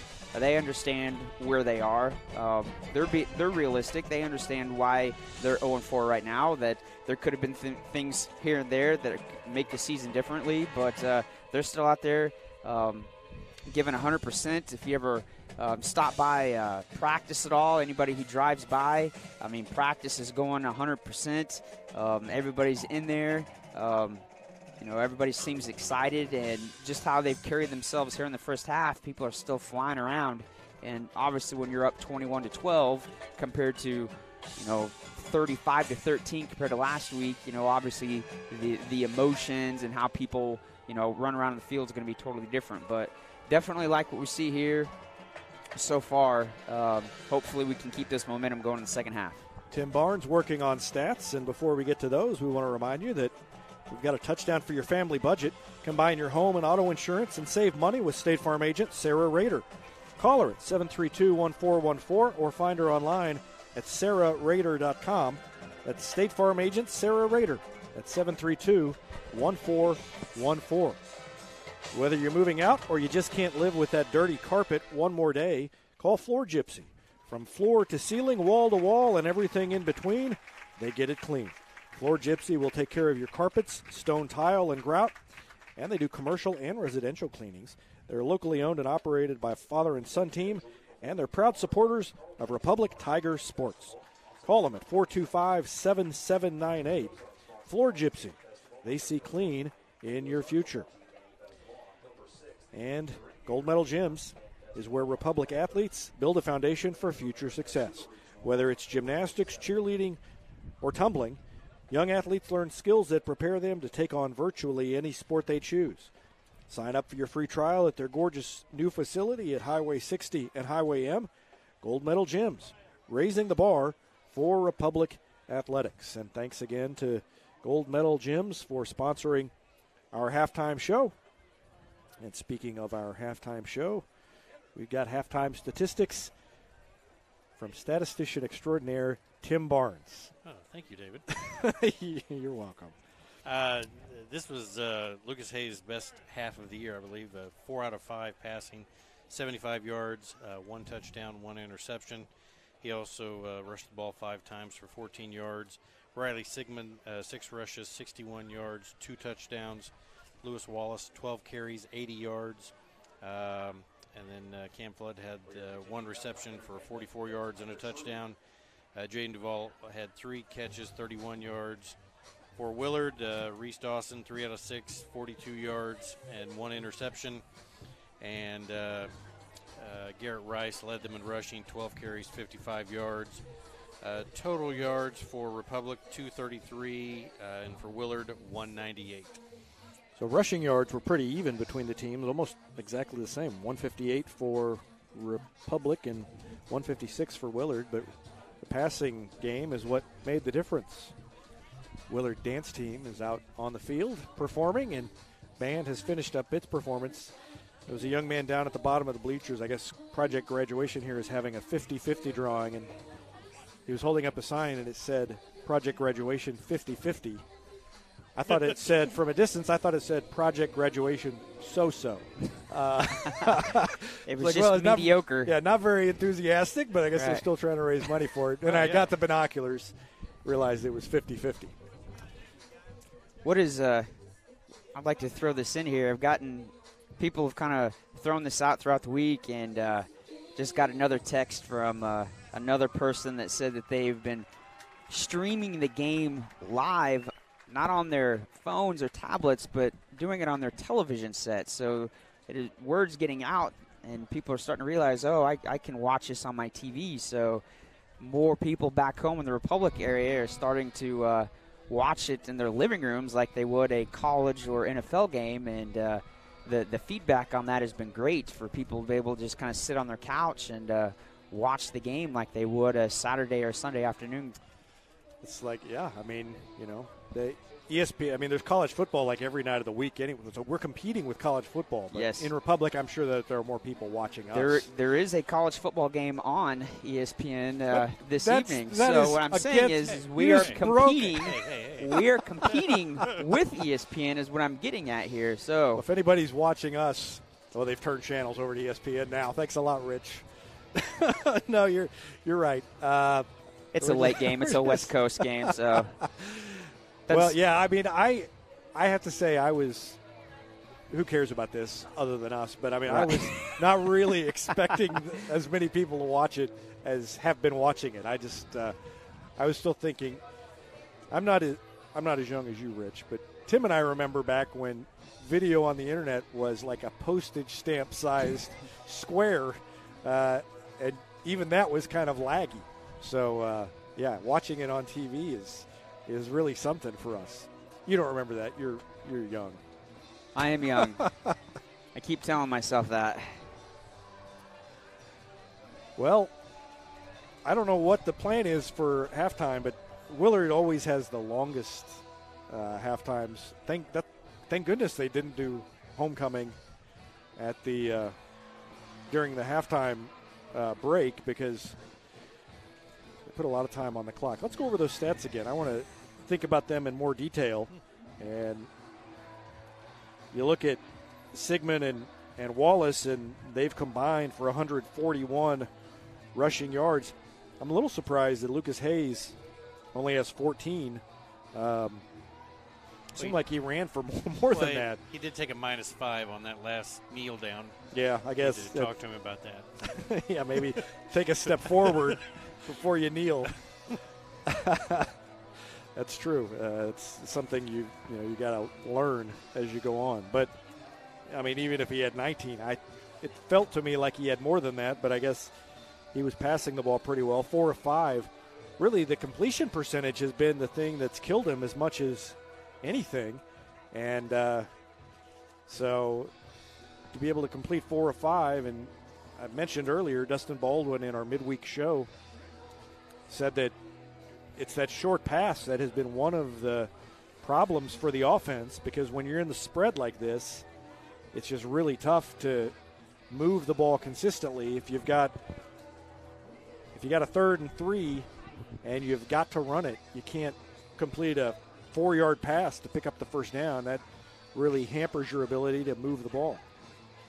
You're right. The quick slant pass for our offense has kind of been to our Achilles heel a little bit on the passing game, but hitting Cam Flood for some deep routes has been there on and off throughout the game. That's how we got that early touchdown in the first quarter, was Hayes connecting with Cam Flood there. That ended up being a nice little touchdown statement there to open up the game to make it 7-0. And Willard took the lead briefly, but Republic didn't let that deter them. There you can see Project Graduation so-so. Side. Now, Project Graduation 50-50 drawing, they're going around collecting tickets. But from a distance, I thought it said Project Graduation so-so. That and with Flippin having to kick that extra point on a penalty that moved the ball back 15 yards, and he was able to hit a 35-yard extra point. So that right there definitely shows Coach Baldwin, even though he probably knows that with extra teams going on in practice, but definitely shows that, hey, if our offense gets, inside the 25-yard line, feel pretty confident that, hey, we can at least get 3 points due to the fact that Flippin was able to not just squeak the ball in, but he hit it 35 yards, and it was right down the middle with probably 10 yards to spare. Yeah, I think at least 10 yards to spare. And the thing about Flippin is, having not really kicked them before, when the season started, they were super flat. He's had a couple of them blocked, but he's gotten tonight a little more lift on them. And, they look like legit field goals as he's kicking them, and he just keeps getting better. So, and he had a big week of scoring. Tigers had a big win, the soccer team, and Drew Flippin was a part of that last night as they went down in Neosho and won 3-2. So they have started to say their record. I think they're 8-4, but don't hold me to that. Lady Tiger softball team is 12-1 as they won at Joplin. That's a field down at Joplin that has not been kind to the Lady Tigers. They had a couple of district losses down there when they were the number 1 seed, and they went down to Joplin and lost. And one especially would have been, I think, Rachel Rook's junior year. They only lost 2 or 3 games all year and got beat in the district championship game down there on that field. But they won 10-2 last night against Joplin, and they are 12-1, and this is their second best start ever. Yeah, that is just awesome due to the fact that some of those wins for the softball team have been come from behind wins, and we're not talking about coming from behind being like 1 run down in the last inning there. There's been some games where they've had this season where they were down several runs going into the last couple of innings and stormed back and was able to take a win there. So definitely a team for those young ladies that knowing full well that, if they're down, a handful of runs, they're not going to feel sorry for themselves. They're not going to say, oh, this game is over with. They're going to definitely battle back and give every single team that they play for the rest of the season a lot of hardship. Want to give a shout out to the tennis team too. Both the varsity and the JV teams won their tournaments today. Varsity team won the Nixa tournament for the first time ever, and the JV team won the Lebanon tournament today. And the varsity team has not lost a dual match all season long. They've got 1 left. I am under strict orders not to jinx anything, but they will play Ozark on Tuesday, and that'll be their last duel of the season, and conference championship on the line as well in that one. So good luck to the Lady Tigers. Good luck on Tuesday.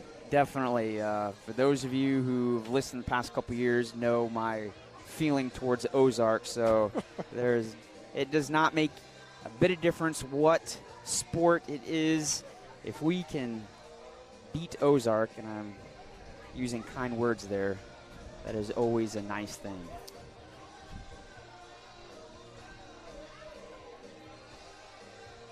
Well, looks like the teams are about ready to take the field. The stands have thinned out a little bit in front of us.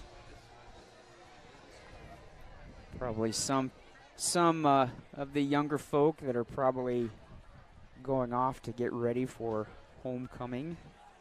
Could be. Also, there's a big band contingent here, and I think some of them may have gotten their halftime show in and headed out. Hard to say. But the Tigers are on the field, and now Willard will head out as the second half is just about underway.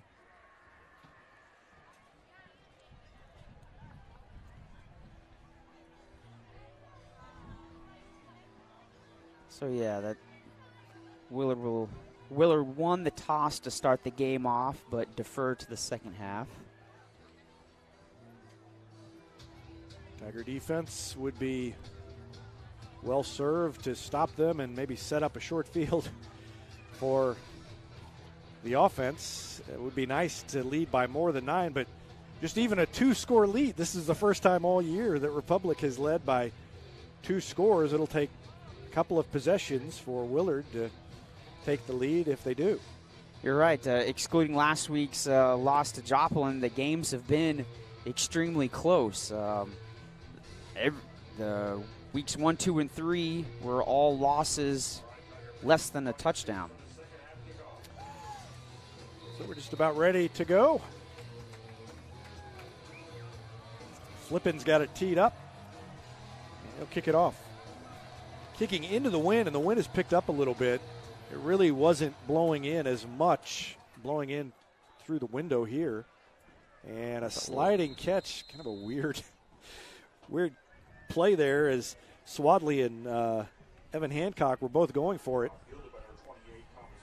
Oh, nope, it was 28. It was Thomas Franson who ended up making the catch. Even though that was a short kick, he could not have kicked it into a better spot. It was wide open there on the field. Yep. So whoever for Willard had to come up and grab that, they were going to be running to catch that on the run. So Tiger defense out on the field and trying to shut down Willard's running game. Willard had some success throwing the ball, and they're going to throw it on the first play from scrimmage. They go up top and overthrow everybody. Intended upfield for number 4, Maurice Grayer. Double coverage downfield. And it's 2nd down and 10 coming up for Willard. Doesn't really surprise me there that Willard opens up with a pass. Their 2 previous drives to end the first half were pass heavy. They got away from their run dominated first quarter there. 2nd and 10. Wide receivers, but a direct snap. And hit and dropped by a host of tacklers was Garrett Rice. Jordan Gold was in there. Casey Peltz gets up off the bottom of the pile again. This is a situation here that Willard has not had a lot of success in. Every time that our defense has put Willard in a 3rd and long situation, Willard has come up short. Bring in some substitutes.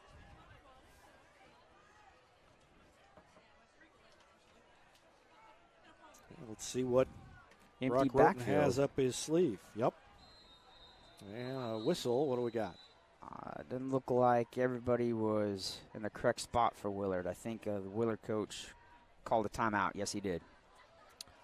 So Republic Tigers have been burned in previous weeks by having to call some early timeouts, and this time it's Willard that has to call a timeout with less than a minute gone here in the second half.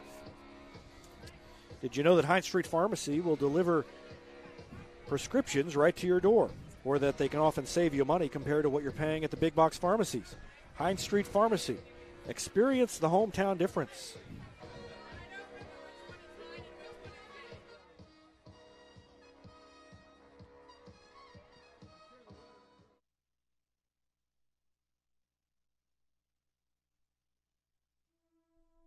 Sometimes you don't know you need a doctor until you need one right away.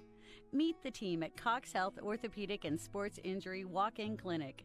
Our experts can treat fractures, sprains, dislocations, and other action-related injuries in all ages.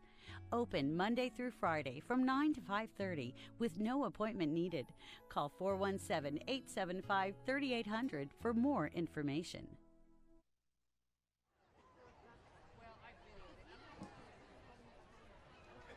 Ball start on the offense.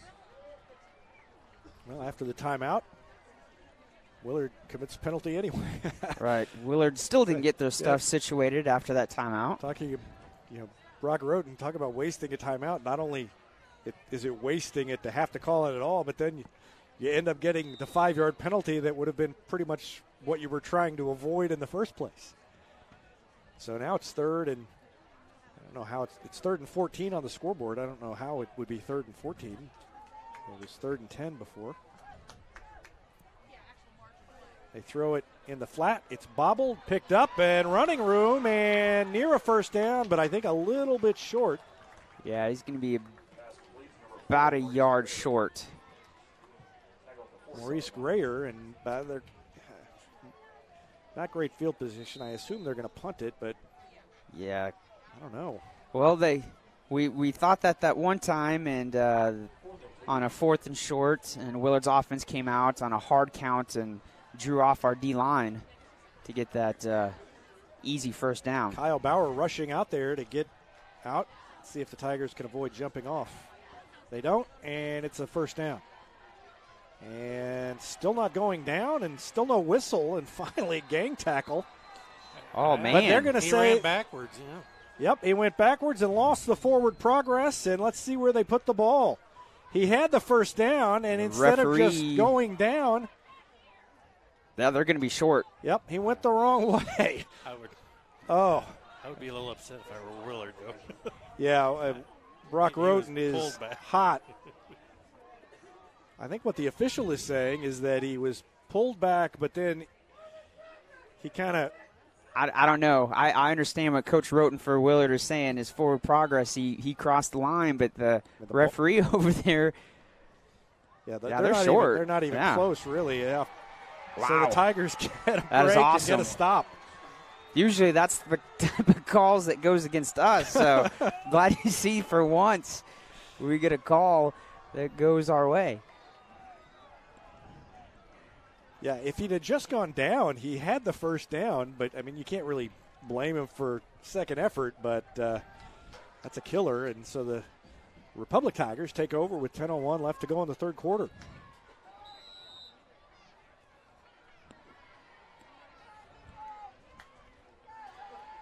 Hayes gives it to Wallace. Wallace runs into a man. They're trying to strip it away. They can't do it. A gain of about 5 on first down.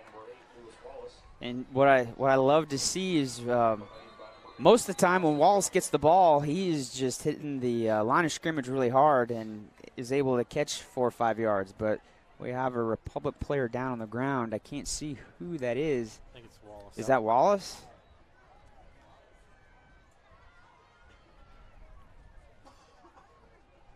I didn't see anything. It just kind of looked like just a regular tackle went down. Yeah, he's talking and moving his arms. I mean, you could tell he's kind of explaining what happened to him.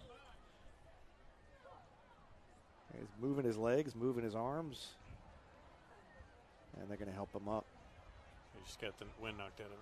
Yeah, that could be. Yeah, because he's not limping or anything, so I think he's good. Yeah, he might just kind of shaking it out. Might be a little gimpy as he comes off, but not too bad. He will have to leave the game. Yeah, he will have to come out for a play. Well, he's trying to get back in there unless. I don't think he realizes that. Maybe he's not. Oh, I figured that if they stop play for an injured player, he's got to come out. Yeah, there he goes. Okay. I was going to say, thought that was the rule unless something changed. Yeah, so Jaden Appleberry checks in his place. And the Tigers have 3 wide receivers to the left, 1 to the right. That's Rackley. Flood is on the near sideline, and they give it to Sigmund. Sigmund cuts inside the corner and takes it near the first down marker. Now they're going to mark him down at around the 32. He's about 2 yards short. 3rd down and 2 coming up. 9:31 left in the third. And the Tigers leading by 9. Wallace comes back in, so good to see that whatever it was not serious. So they did not go to the 2-back set. And Sigmund makes one man miss, but then not much room over there on the far side and couldn't cut it up. And it's going to bring up 4th at about 3, I think, now for the Tigers. I would assume due to the fact that the ball is about the 33-yard line, this would be the part of the field that you would keep the drive going here. And they will, no punt.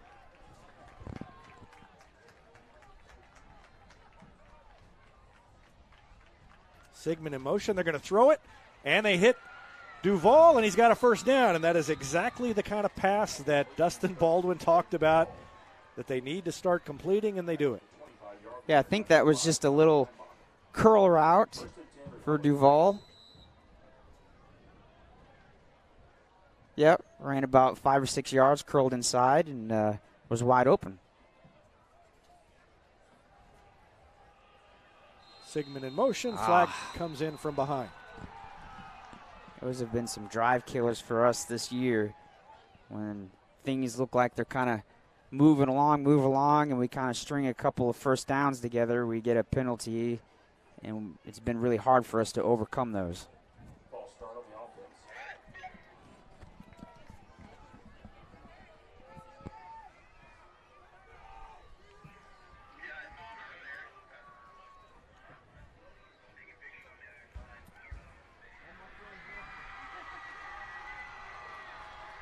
So they're going to march the Tigers back, and it's going to be 1st and 15 now. Wallace in the backfield, Sigmund in motion. They give it to Wallace. Takes it off the right side and pinballs his way down to the original line of scrimmage.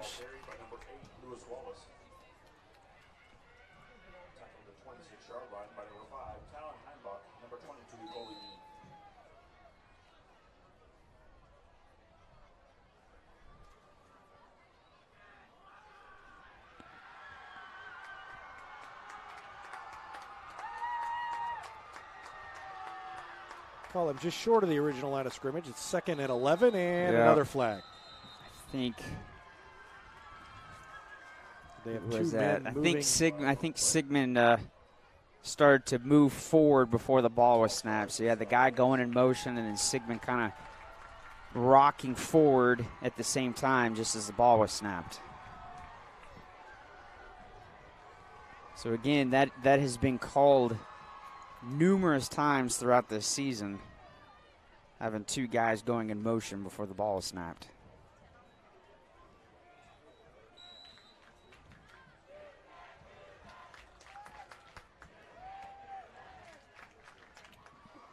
So 2nd and 16, and they've got the 2-back set.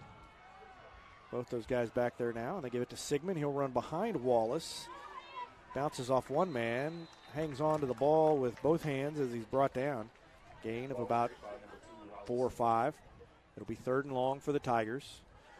Down to 7.5 minutes left in the third quarter. Tigers leading by 9. Offense's second quarter into this quarter has done a good job at converting 3rd and long, something that we've had a difficult job doing so far this season. Most of them have been conversion on pass plays. They are going to throw it, and they try to hit Flood, and it's overthrown by just a bit. Flood tried to go up and get it. Good coverage by Garrett Martin down there, the defensive back for Willard, and it brings up 4th down. And I would think that just, about the, what are we on, the 26-yard line about? 27. 27. Obviously, the offense shows no indication of going off. I kind of thought that they might kick a field goal. Right. We talked about that earlier with Flippin being able to punch that ball in. This is against the wind instead of going with the wind. Hayes is flushed to the right. He's going to throw long. He had a man open, and it is knocked away. Rackley was open down there, and he had to kind of wait for it. Good coverage by Noah Pfeiffer, and it's a turnover on downs for Republic. Next time, I would think that obviously when they're watching film, kind of tell Hayes to lead your receiver more to the center part of the field. Allow Rackley to kind of keep going towards the goalpost there, lead him inside instead of throwing it outside where the defender was. So Willard takes over on the 27-yard line, and the Republic defense will try to get another stop.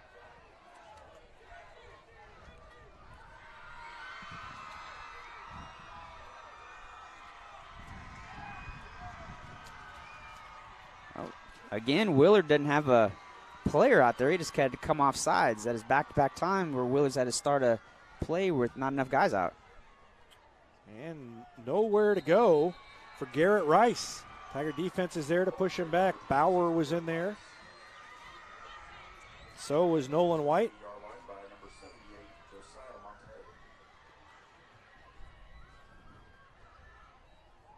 Starting to get to that part of the game where the field is starting to get chewed up just a little bit between the hash marks. 2nd and 8, and a little reverse, and a good play, grabbing the shoulder. Who's that? Was coming around there.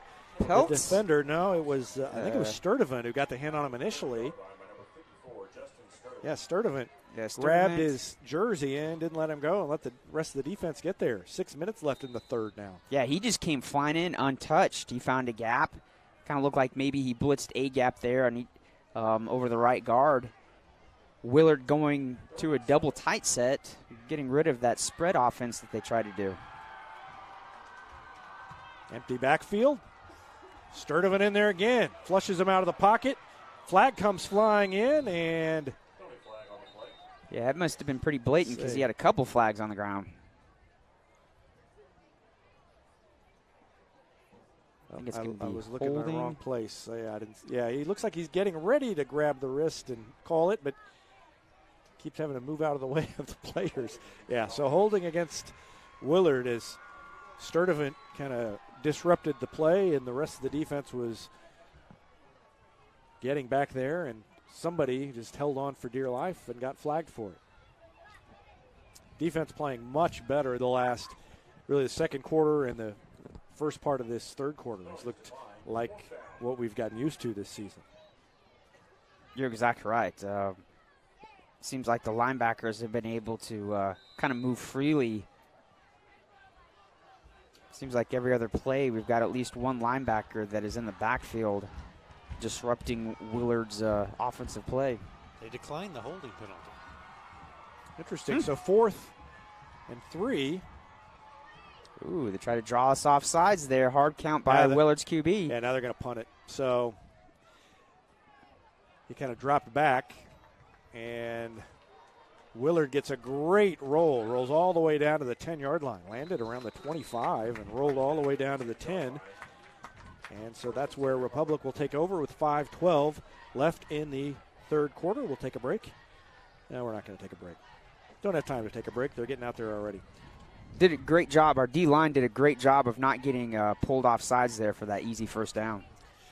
Yeah, it's true. They tried the hard count, and it didn't work.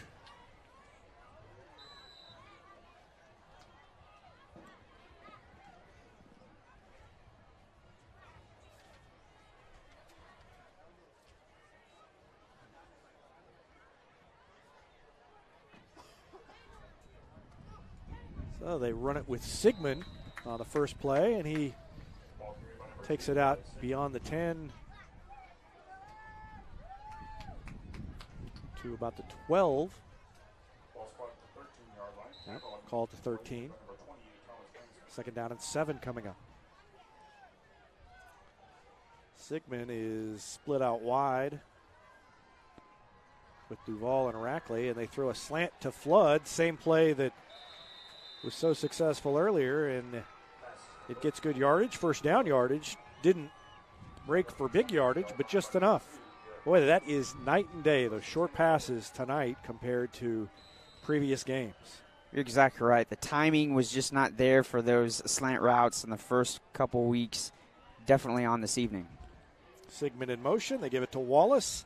Wallace bounces around the pile of bodies in front of him and picks up about 4 or 5 yards on first. How he's able to get positive yards sometimes is amazing. That play looked like he was maybe going to get a half yard, if that, and he's able to just kind of bulldoze his way through and bounces off a couple of defenders to pick up a 5-yard gain. He looks like he's going full steam when he gets to the quarterback. It's kind of funny to see Hayes try to get the ball to him because he's already at full speed.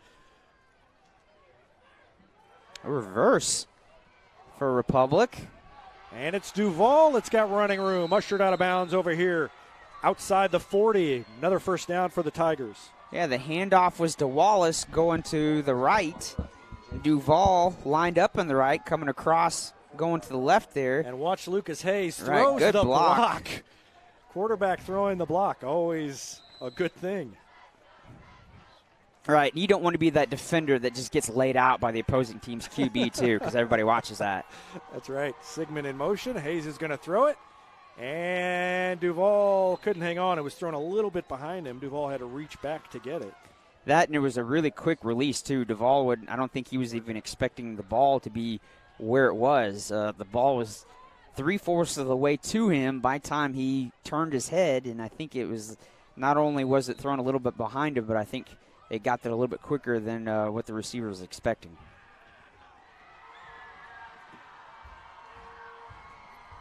Bobbled snap. Hayes is going to hang on to it. Gets away from a couple of men. And now lowers the helmet and gets out to midfield. But it'll be 3rd and about 6.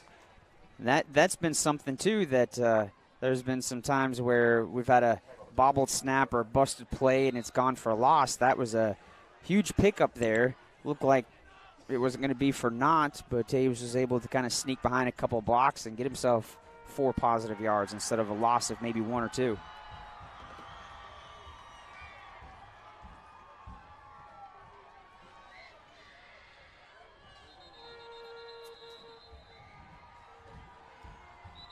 Whistled. I think it's going to be a timeout Republic, I think.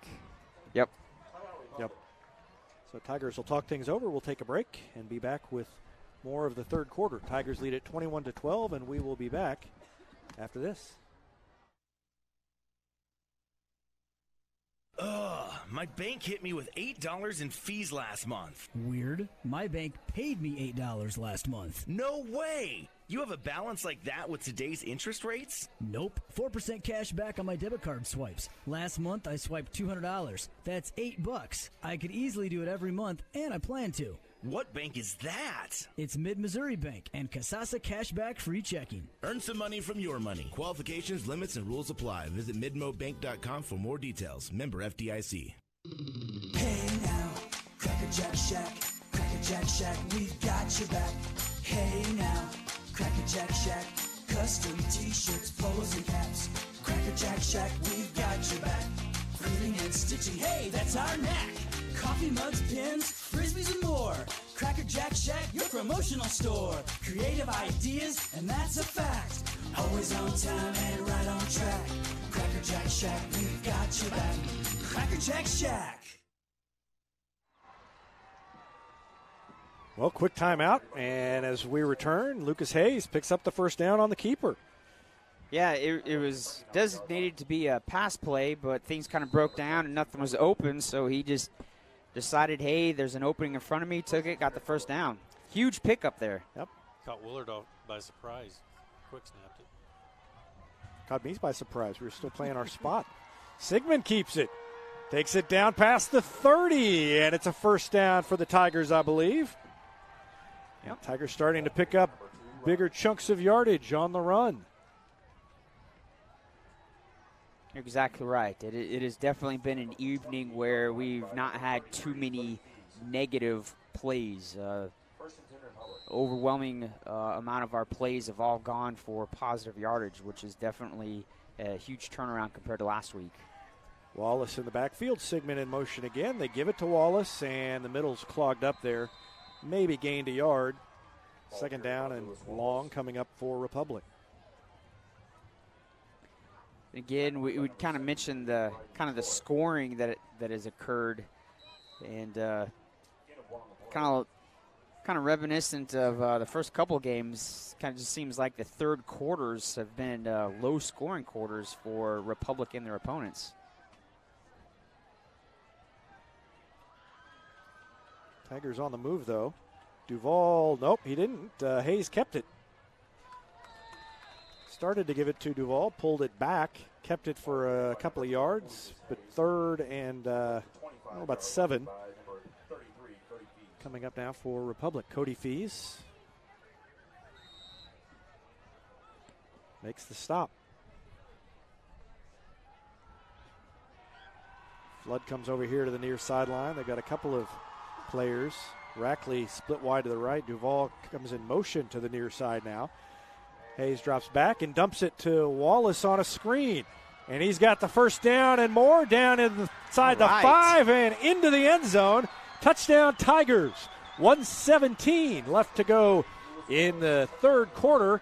And the lead is 27-12 now. Man, Willard's defense just played right into that screen. A lot of times you tell your defensive lineman, if it feels like you're purposely being let go and not block and have an easy route to the QB, you need to retrace your steps because it's probably going to be a screen pass right over you, and that's exactly what happened. You had all of Willard's defensive linemen come flying up. Hayes just kind of dumps it right over him. Easy touchdown. And Drew Flippin's kick is no good. That's what we get for talking about how great he's doing. We pump him up. Sorry about that, Drew. One. But a 15-point lead, 27-12 for Republic. Any day's a great day to send flowers. Heaven Sent Flowers and Gifts has been your local florist in Republic since 1987, offering free local delivery. Call them at 732-1334 or find them online at heavenssentflowers.com.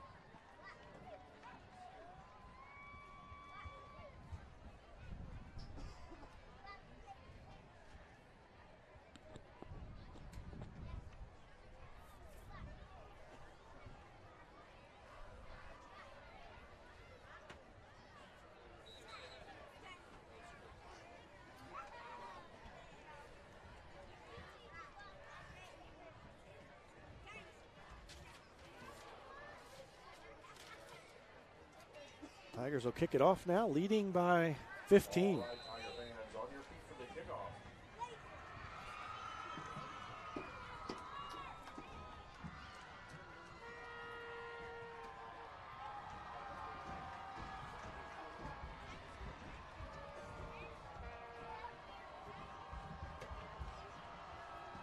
Flippin will kick this one off, and he kicks it high end over end. Fair catch caught for at about the 29-yard line. That high arching kick so far has worked. Most of the time, you would think that a kick like that is a slip up by the kicker, but every single time it's gone right in the middle, and Willard's not been able to get any return on that. And not pinning him deep, but you're not giving up a big return either, so kind of a compromise, and it's paid off so far for the Tigers. And a direct snap to the tailback, and good yardage on first down, and maybe first down yardage for Ethan Thompson. It's like Hullen had to come up out of the safety spot and make the hit. Willard's kind of rotated the ball between three backs. Kind of each back is a different size. You've got two backs that are a little bit larger, kind of pound the ball, and then you've got Thompson, number 21, is a little bit smaller, but a lot quicker.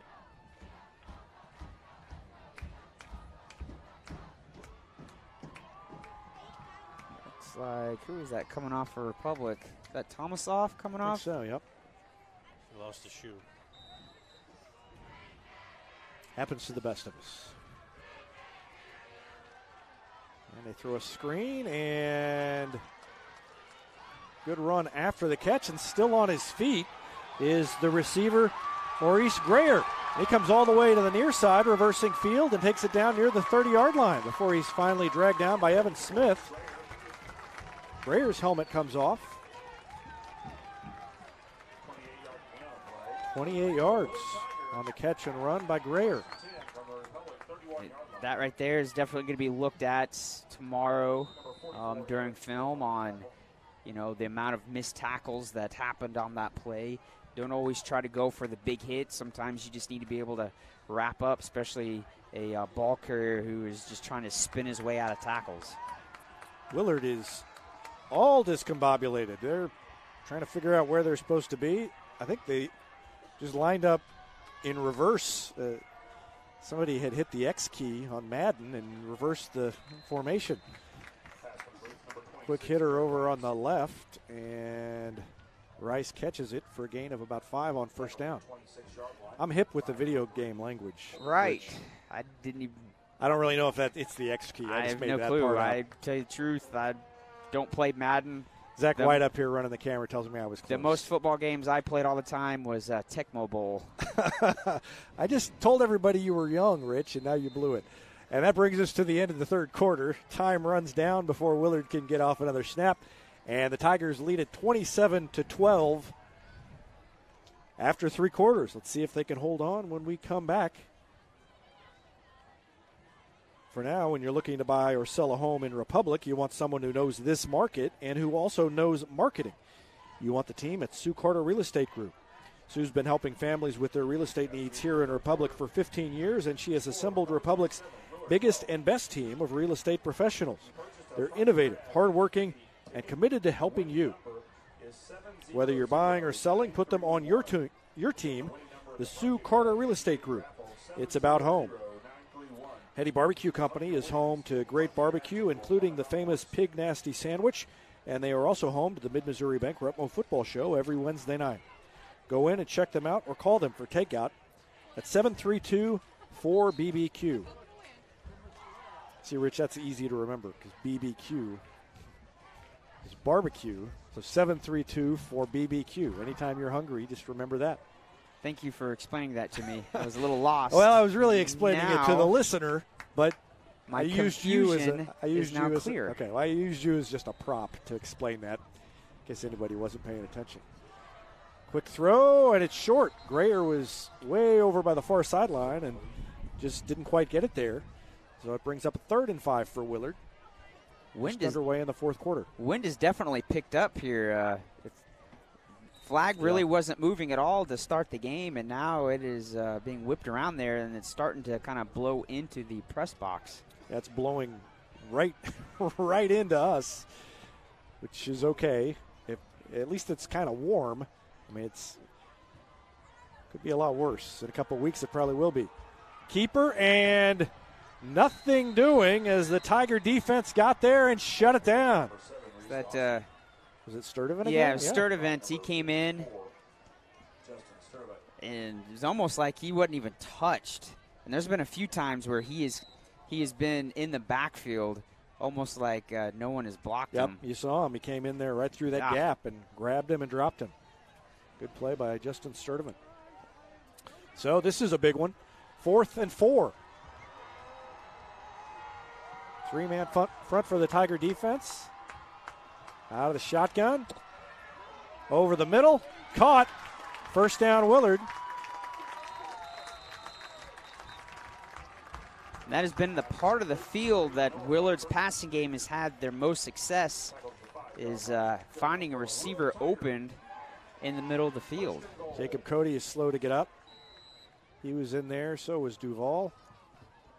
There were a couple of other guys in there as well, but first and goal for Willard as they try to cut into this 15-point lead for Republic. 11 minutes left in the game.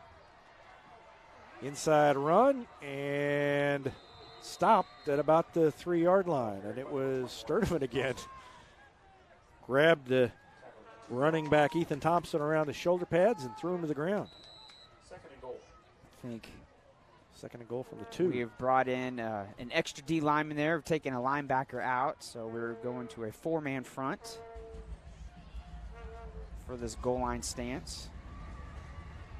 Tomasoff goes to the outside. They run it up the middle. Quarterback keeper. He's pushed back, and he got in. Official on the far side raised the hand. And a touchdown for Willard with 10:25 left in the game. And Willard cuts into the lead, makes it 27-18.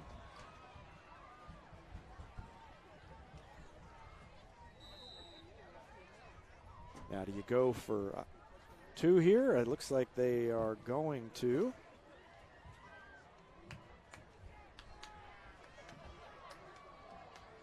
This is big. And a whistle. I think Coach Roten for Willard called a timeout. Okay, yep. He's out there like he's getting ready to get his guys over there and talk things over. I think that I would go for 1 here and save the 2 for later if you need it. I mean, I guess you need have it. a kicker. Right. I guess that would be the only thing. We don't know how much confidence that Brock Roten has in his kicker. State Farm Insurance is there anytime, anywhere you need it with helpful advice and award-winning service. In Republic, call Chris Yoakum at 732-1463 or go online to chrisyoakum.com and get to a better state. Whether you have a hole in your roof or you're missing a single shingle, you know who to call in Republic. It's Mike Mansker and the team at Absolute Roofing.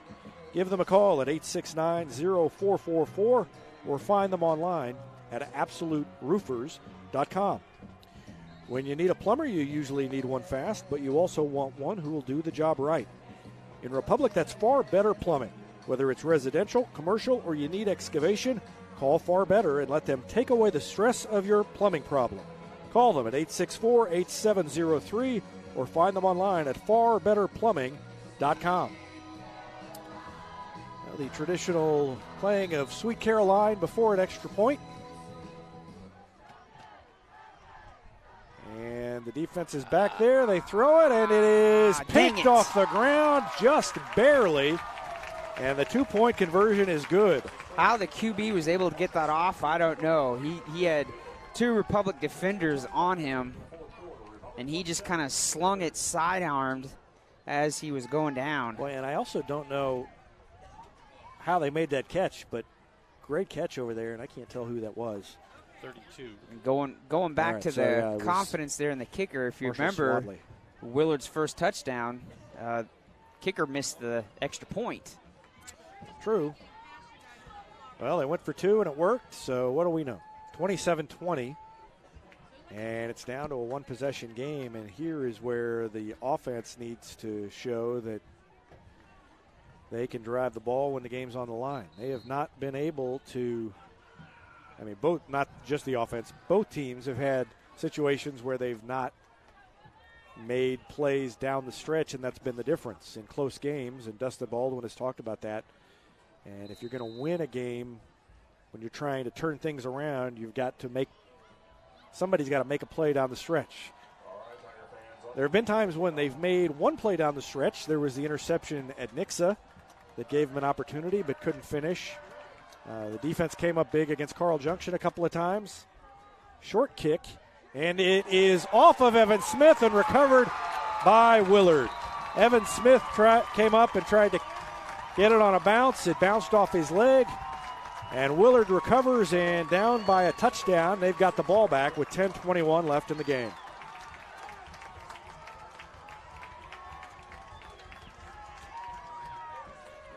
You could tell he was going to pooch it by the way he lined up. Yep. And Smith kind of got caught in between, and I don't know if it looked like he couldn't decide what he wanted to do with it. And it just got away from him. So, it's back to the defense needing to make the play. And the Willard crowd, Willard students fired up. And a big run to the outside is going to be first down yardage on first down by Ethan Thompson. So Willard moves the chains on first down. And this is where you kind of feel that momentum shift a little bit. Things were all kind of going direction Republic.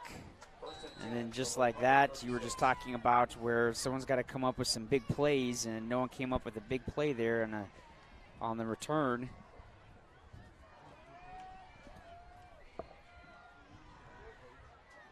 And a fake throw and a keeper. I don't know if that was designed to be a keeper. We're going to get a flag. No, Willard wants a flag, but they don't get it. As Reese Dawson kept the ball, picked up about 4 yards, maybe just 3 on first down, 2nd and 7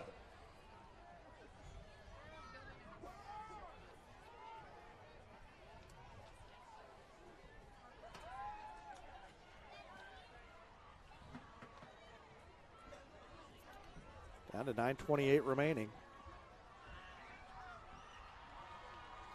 Quick throw. And the ball is loose. And Republic jumps on it. And I think that's Sturdivant. Let's see. Yep. Sturdivant jumped on the ball as it was coughed up by Maurice Grayer. That was the same play that they ran to Grayer earlier, and he reversed field and got big yardage. And that time the ball came up loose, and there's the big play we were talking about, Rich. Yeah, just great tackle. You always talk about putting your head on the ball, trying to pop that ball out, or punching your hands as you're making the tackle that you might accidentally pop that ball out, and there you go. See if the Tigers can sustain a drive now. Wallace cuts it up, gains a couple on first down, and the clock will run. 9:07 left in the game. Tigers leading 27-20. One more score, if they could run enough clock, would put them in very good shape.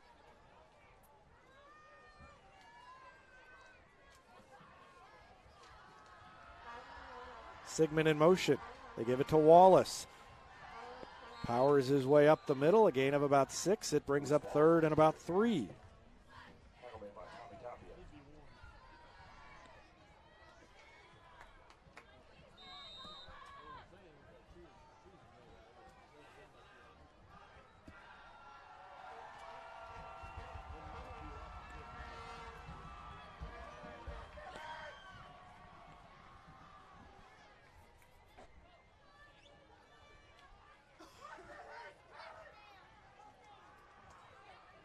Duvall has to sidestep a man and gets first down yardage. Huge. Second effort by Jaden Duvall.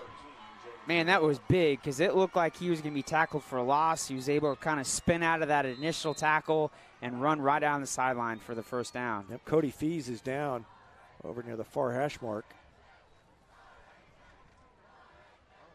He looks like he's in pain, too. Yeah, he does. This may be a little bit of a timeout here. Cody Fees, a Republic kid, grew up and spent time in Republic and moved to Willard a couple of years ago and has had a good career here, had a good season last year. So it's tough to see him down on the field like that. He's got a lot of friends over on the Republic sideline, but now he looked like he was at least trying to sit up. Tigers over in the huddle talking things over. 8:06 left in the game. Republic leading 27-20, and Jaden Duvall just picked up a huge first down with second effort, and Fees is up. He'll be helped off, but good to see him walking off even though he's limping. And that may not be the what everybody thinks of as the play of the game, but mark that down with 8:06 left that Jaden Duvall broke that tackle when it looked like the drive might be in trouble, and he kept it going.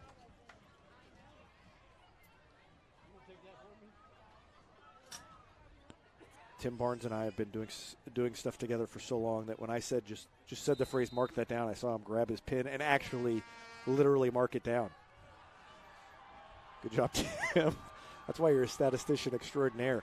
Wallace bounces to the outside, still on his feet. First down yardage, down inside the 35 before he's finally brought down over on the far sideline. Lewis Wallace. And back-to-back plays there that result in first downs really energizes the team. Duvall getting that first down, and then Wallace coming in and just blasting his way there for over 12 yards there. You just saw everybody just kind of pumping the arms and high-fiving each other. So right now the offense is just kind of in that mode where they're just super energized. Under 8 minutes left.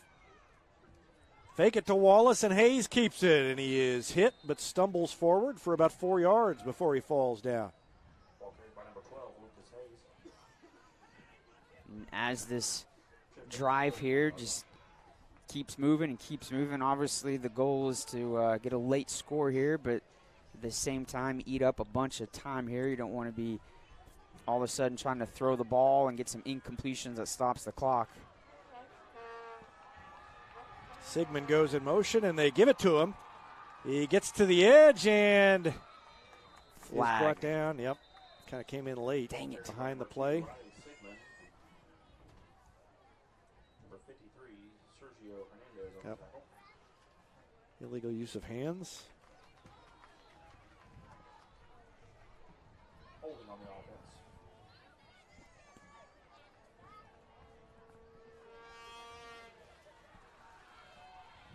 So with 7:10 left, that moves the Tigers back. And the holding call is huge. Instead of just being, a 5-yard, it's a 10-yard. Well, that moves them way back. Right. It's from the spot of the foul. Must have happened way behind the line to be back all the way where they are. 2nd down and 18 now. Hayes is going to throw it. Drops back, throws a little screen to Flood, but they were ready. And Flood had nowhere to go after the catch. So 3rd and long coming up. Clock ticks. 6:45 left in the game. Tigers leading by 7.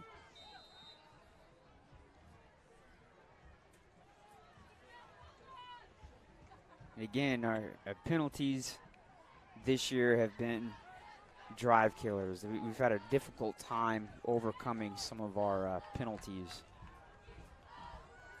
3rd and 19, so they actually lost a yard on that screen to Flood.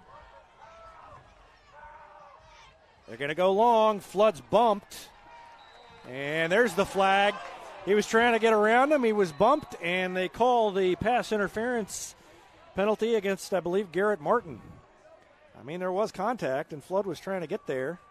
And I see Willard's coaching staff is trying to say that it was uncatchable, that it was way over everybody's head, that even without the penalty that he may not have caught it, but obviously you don't know. So if you're the referee and you think it is, you got to throw the flag. Flood and Martin were having words down there. I think Martin was saying it wasn't a penalty, and Flood was saying, hey, I ran into you.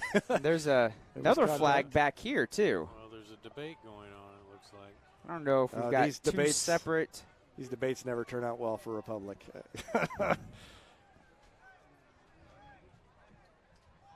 Especially that one that we keep thinking about, Nixa, that was waved off. Roughing the pass? Wait a second. No. Okay. There we go. For a second, Pointed he called. the wrong way. Yeah, I thought he called roughing the passer on Republic. That is a novel way.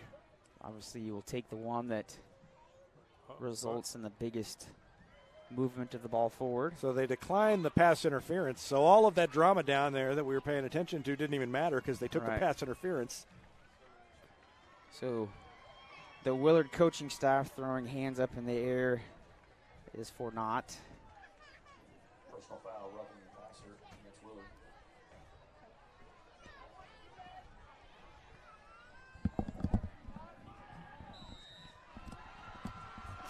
Whatever the case may be, that is huge because it brings up a 1st down. Uh-oh. Hayes keeps it, takes it toward the middle of the field, down to about 6 minutes left. I don't think that was the intended result of that play. Handed to somebody, but nobody was there. Nope. I think we saw that a previous play in the first half. Hayes thinking that there was going to be a back there to hand off, and there wasn't anybody there. Sigmund this time. Down to about the 26-yard line before he's brought down. Gain of about 3. 3rd and 7 coming up. We're getting part of that game where obviously the clock, everybody's kind of looking at the clock there, both sides, Republic and Willard. We tick away just over 5 minutes.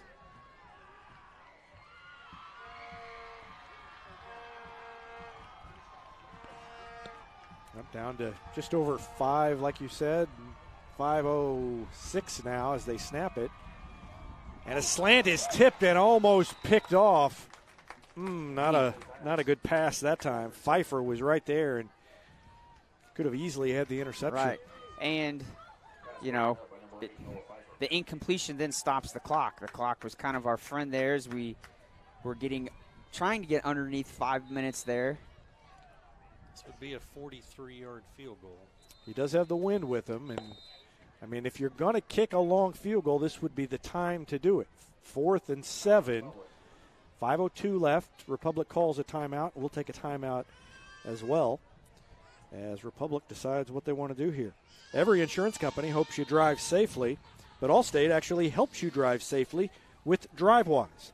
It lets you know when you go too fast and brake too hard with feedback to help you drive safer, giving you the power to actually lower your cost. Contact Republic agent Jesse Pritchett to learn more. That's Allstate agent Jesse Pritchett in Republic. Destiny Church wants to create a revolution through serving, and that means recognizing student athletes who are getting out in the community and making a difference. It's a feature called Servolution in Republic Tiger Sports Magazine. If you know a student athlete who's making a difference in the community by volunteering, email me about them. David at republictigersports.com is that email address, and they may be featured in the next issue of the magazine. Central Gas Propane is a locally owned, operated propane company offering exceptional customer service when you need it most, and we'll tell you about them a little bit later. Big 4th down here. Tigers will go for it. They're going to throw. And it is incomplete. Thrown up between Flood and I don't know if that's Duval down there.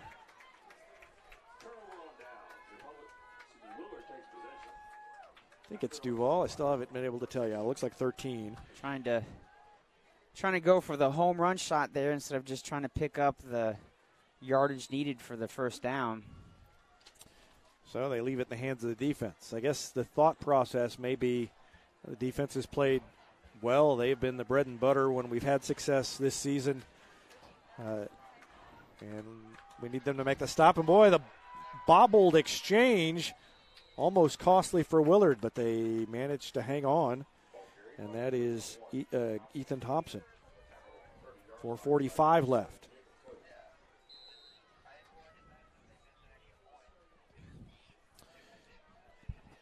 Clock is ticking, and Willard's burned 2 timeouts, right? So they've got 1 left. Yeah, they had to take an early one that was only like 2 or 3 plays in the second half. They're going to throw it. Nope, they're going to run it as there was nobody to throw to. Dawson kept it. Didn't quite get a first down, but it's going to be 3rd and short with 4:10 left. Yeah, the pocket for him was collapsing really quickly. Just about every single Republic D lineman that had a kind of a chance to get to him, and you realized really quickly that this was not going to be something he's going to be able to throw the ball, so he just tucked it and got what he could. 3rd and about 2, a short 2. They've got a first down. Thompson takes it out past the 40-yard line. I think that was Jaden Duval was able to come up and make that tackle. Very good enough for Willard Tiger. 1st and 10 from the 42-yard line.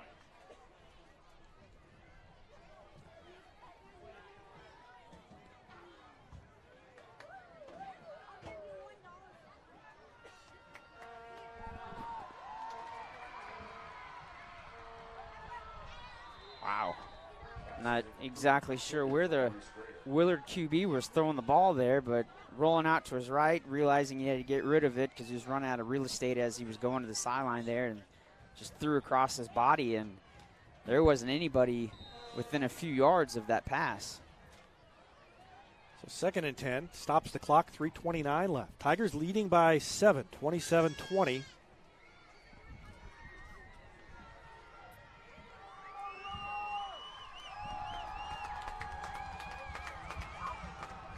Empty backfield for Willard again.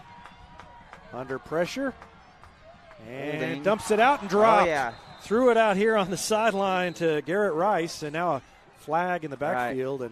And it was pretty blatant. Willard, offensive lineman number 75, just holding, let's see here, Connor Vizio. Okay. So if you watch that, I mean, Connor Vizio is just being grabbed, and he's got his hands up in the air like, is someone please call this? And eventually the referee throws it.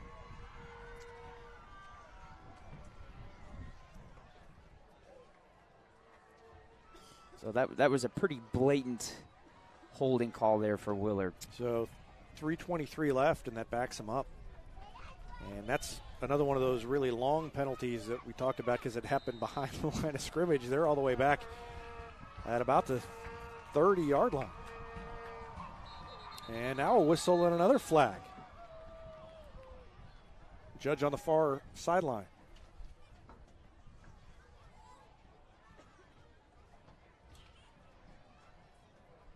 Illegal procedure against Willard. Backs him up again. So this is fortuitous for Republic. Yeah, and what kind of looked like a promising drive for Willard. They were able to kind of move the ball and get a couple first downs here. Now you got back-to-back flags, and it's second and bunch. Yeah. Third, now who can't do math? Almost 30 yards. Second I've never said I could do math. 2nd and 27 is what the scoreboard says. We'll trust them. Under pressure, and Gold almost got there, couldn't quite. And now the ball is thrown incomplete. Couldn't hang on. That was Grayer. Good play to even get rid of it at all by the quarterback, Reese Dawson. He was under pressure over on the near sideline. And that was Connor Vizio who was chasing him down. 3:02 remaining in the game, 27-20 Republic, and it's 3rd and 27 for Willard. Looks like Republic defense. A linebacker has come out to bring another D-back, so we've got 5 guys drop back with the removal of one of the inside linebackers. And the ball, I guess, slipped out of Dawson's hand. I don't know what that was. Yeah. It looked like maybe he tried to pull it back, realized the guy wasn't open, and ball slipped out of his hand and went right into the ground. And defense comes up huge here. As I said, he just I don't know if he didn't look like he tried to pull it back, but that's the only thing I can think that happened. 2:58 left, and they're going to punt it away. Only one timeout left, too. Yeah. So Republic in pretty good shape here. I don't think Republic expected him to punt. I guess I don't think at 4th and 27, I guess you do have to kind of take your chances and hope the defense can get a stop. But we have got a timeout on the field, and we'll take a break as well and remind you Central Gas Propane is a locally owned and operated propane company offering exceptional customer service when you need it most. They go the extra mile to meet their customers' needs while providing a level of service and communication that no other company can beat. Services include autofill route options, pre-buy, and level pay programs. Call today to switch and save with Central Gas Propane or visit their website at centralgasmo.com. Black Lab Coffee is more than just amazing coffee. It's more than breakfast sandwiches and great desserts. It's the locally owned coffee shop where you can drop in, be greeted by name, and enjoy a quiet place to work on some peaceful conversation. Case and his crew are waiting behind the counter to prepare your order. All you have to do is walk in. Black Lab Coffee at 545 East Elm in Republic. So they punt it away. Republic's not even going to try to field it. They'll take no chances. It takes a Republic bounce this time and bounces all the way back to midfield, and that's where the Tigers will start.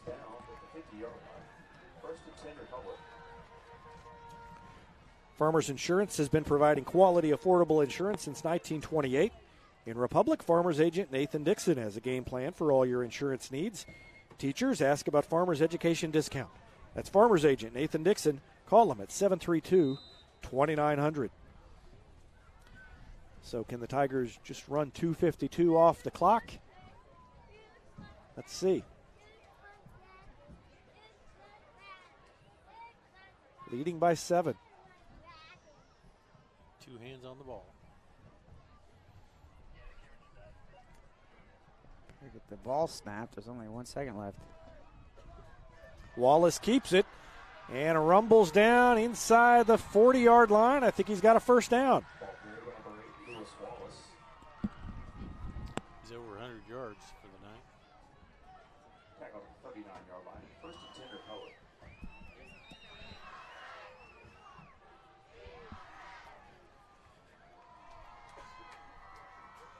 The only problem with that is that Willard didn't burn its timeout. They got the first down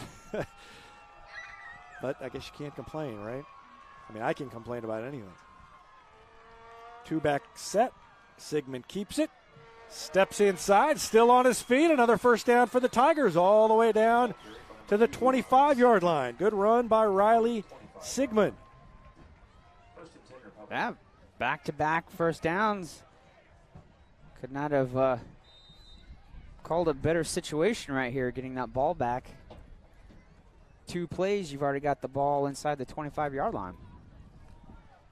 And the clock continues to run. 2:14 left. Again, the 2-back set. Hayes barks out the signal, hands it to Sigmund.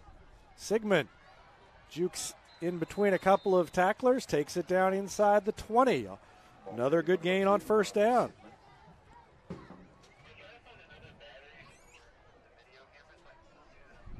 As we approach the 1.5-minute mark, really, if you just run a few more plays here, kind of run the clock out. I think get a first down here, and that will be it.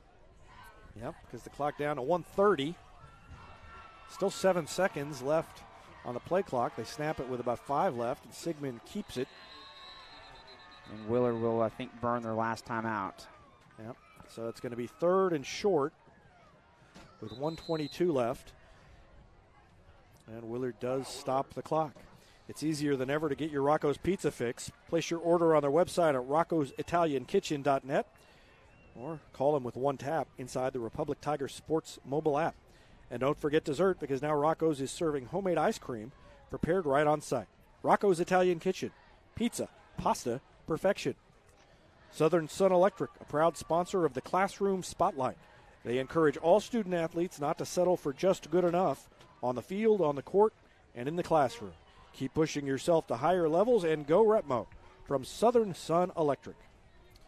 Vision Health Eye Center, outstanding eye care, exceptional eyewear. From glasses, prescriptions, and contact lens fittings to emergency eye care, they help your family see, feel, and look better than they ever have before. Check them out online at visionhealtheyecenter.com. And since 1986, Yoakum Automotive has been the hometown auto repair shop you can trust. And with their new customer communication system, their mechanics will show you exactly what's wrong with your car and let you sign off before the repairs are made. Schedule an appointment online at yoakumautomotive.com. Tigers look for the first down. Wallace keeps it, has it, first down, and that's going to do it.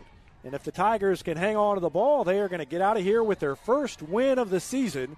Republic will move to 1-4. They may be going to measure. Oh, no, that's not where the official was standing. Come on. Oh, don't make me think that I jinxed everything. Way to go, Dan. Yeah, the official on the far side was not standing there. He was standing way beyond the stick when I looked at him. Putting all the blame on the referee. Well, Tim's putting all the blame on me. And I blame myself. Oh, I had it all there we way. go. First down. I told you it was a first down. I don't know why you doubted me. So the Tigers get the first down, and that's going to do it. Now they can dance a jig down there, whatever they want to do. Do people do the jig still, or? It's not the jig. It's a jig. Oh. There's multiple jigs, Rich. Gotcha. We always keep saying back in your day, and I didn't know if back in the day there was a thing called the jig. Well, 8-bit video game. There was an 8-bit video game called The Jig. That was one of the mini games on Decathlon, actually. Down to a minute left, and the Tigers just let it continue ticking.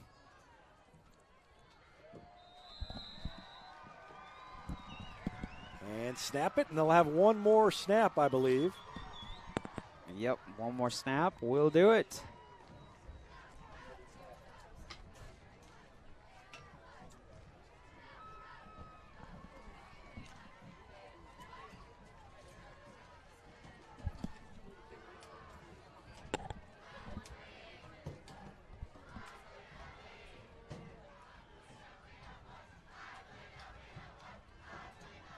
Hayes is going to keep it, take a knee, and that is going to do it. And the Tigers do indeed get out of Willard with a win. They spoil homecoming on Willard's home field, and Republic wins its first game of the season. Final score, 27-20. And Richard Miles, you can see the jubilation among the Republic players and fans as Republic finally gets its first win. Yeah, and we'd mentioned the away stands over there are maxed out for Republic. It goes all the way around the fence over there. A lot of people showed up, and what a great outpouring for an away game and for these fans. I know it's not a long travel, but you still had to travel on a Friday evening to show the support.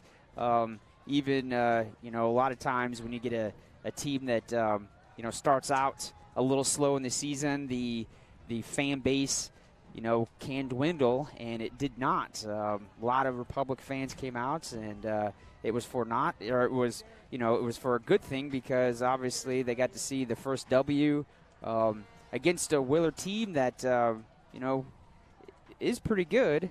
And they've kind of had our number the past few seasons, and it was great for us to come up here and get a W against Willard and spoil homecoming for them. Tigers improved to 1-4. Willard falls to 2-3 as they were 2-2 coming in. So big win for the Tigers, and that's got to feel good for the players, also for Dustin Baldwin, because the longer you go, the worse you think this might turn out to be. But as we said earlier in the broadcast tonight, this is a team that didn't necessarily look like an 0-4 team. They had more talent than that, and they showed it tonight. Yes, they did, and it was against a team that was definitely comparable. It was not a team that was, it was a lonely team or is a game that we should have won. It was going to be a game that was very much comparable, and we came up here, got the W, and next week we host our homecoming game, and hopefully we will come in and be as prepared, if not more, as coming in against this Willard team as we come in, I believe, against Ozark. Ozark comes to Republic next week for our homecoming, and that is always a big crowd whenever Ozark comes to town. And I have not seen scores tonight, but Ozark is a team that struggled this year, and so I'm kind of scrolling through Twitter to see if I can see what they did tonight.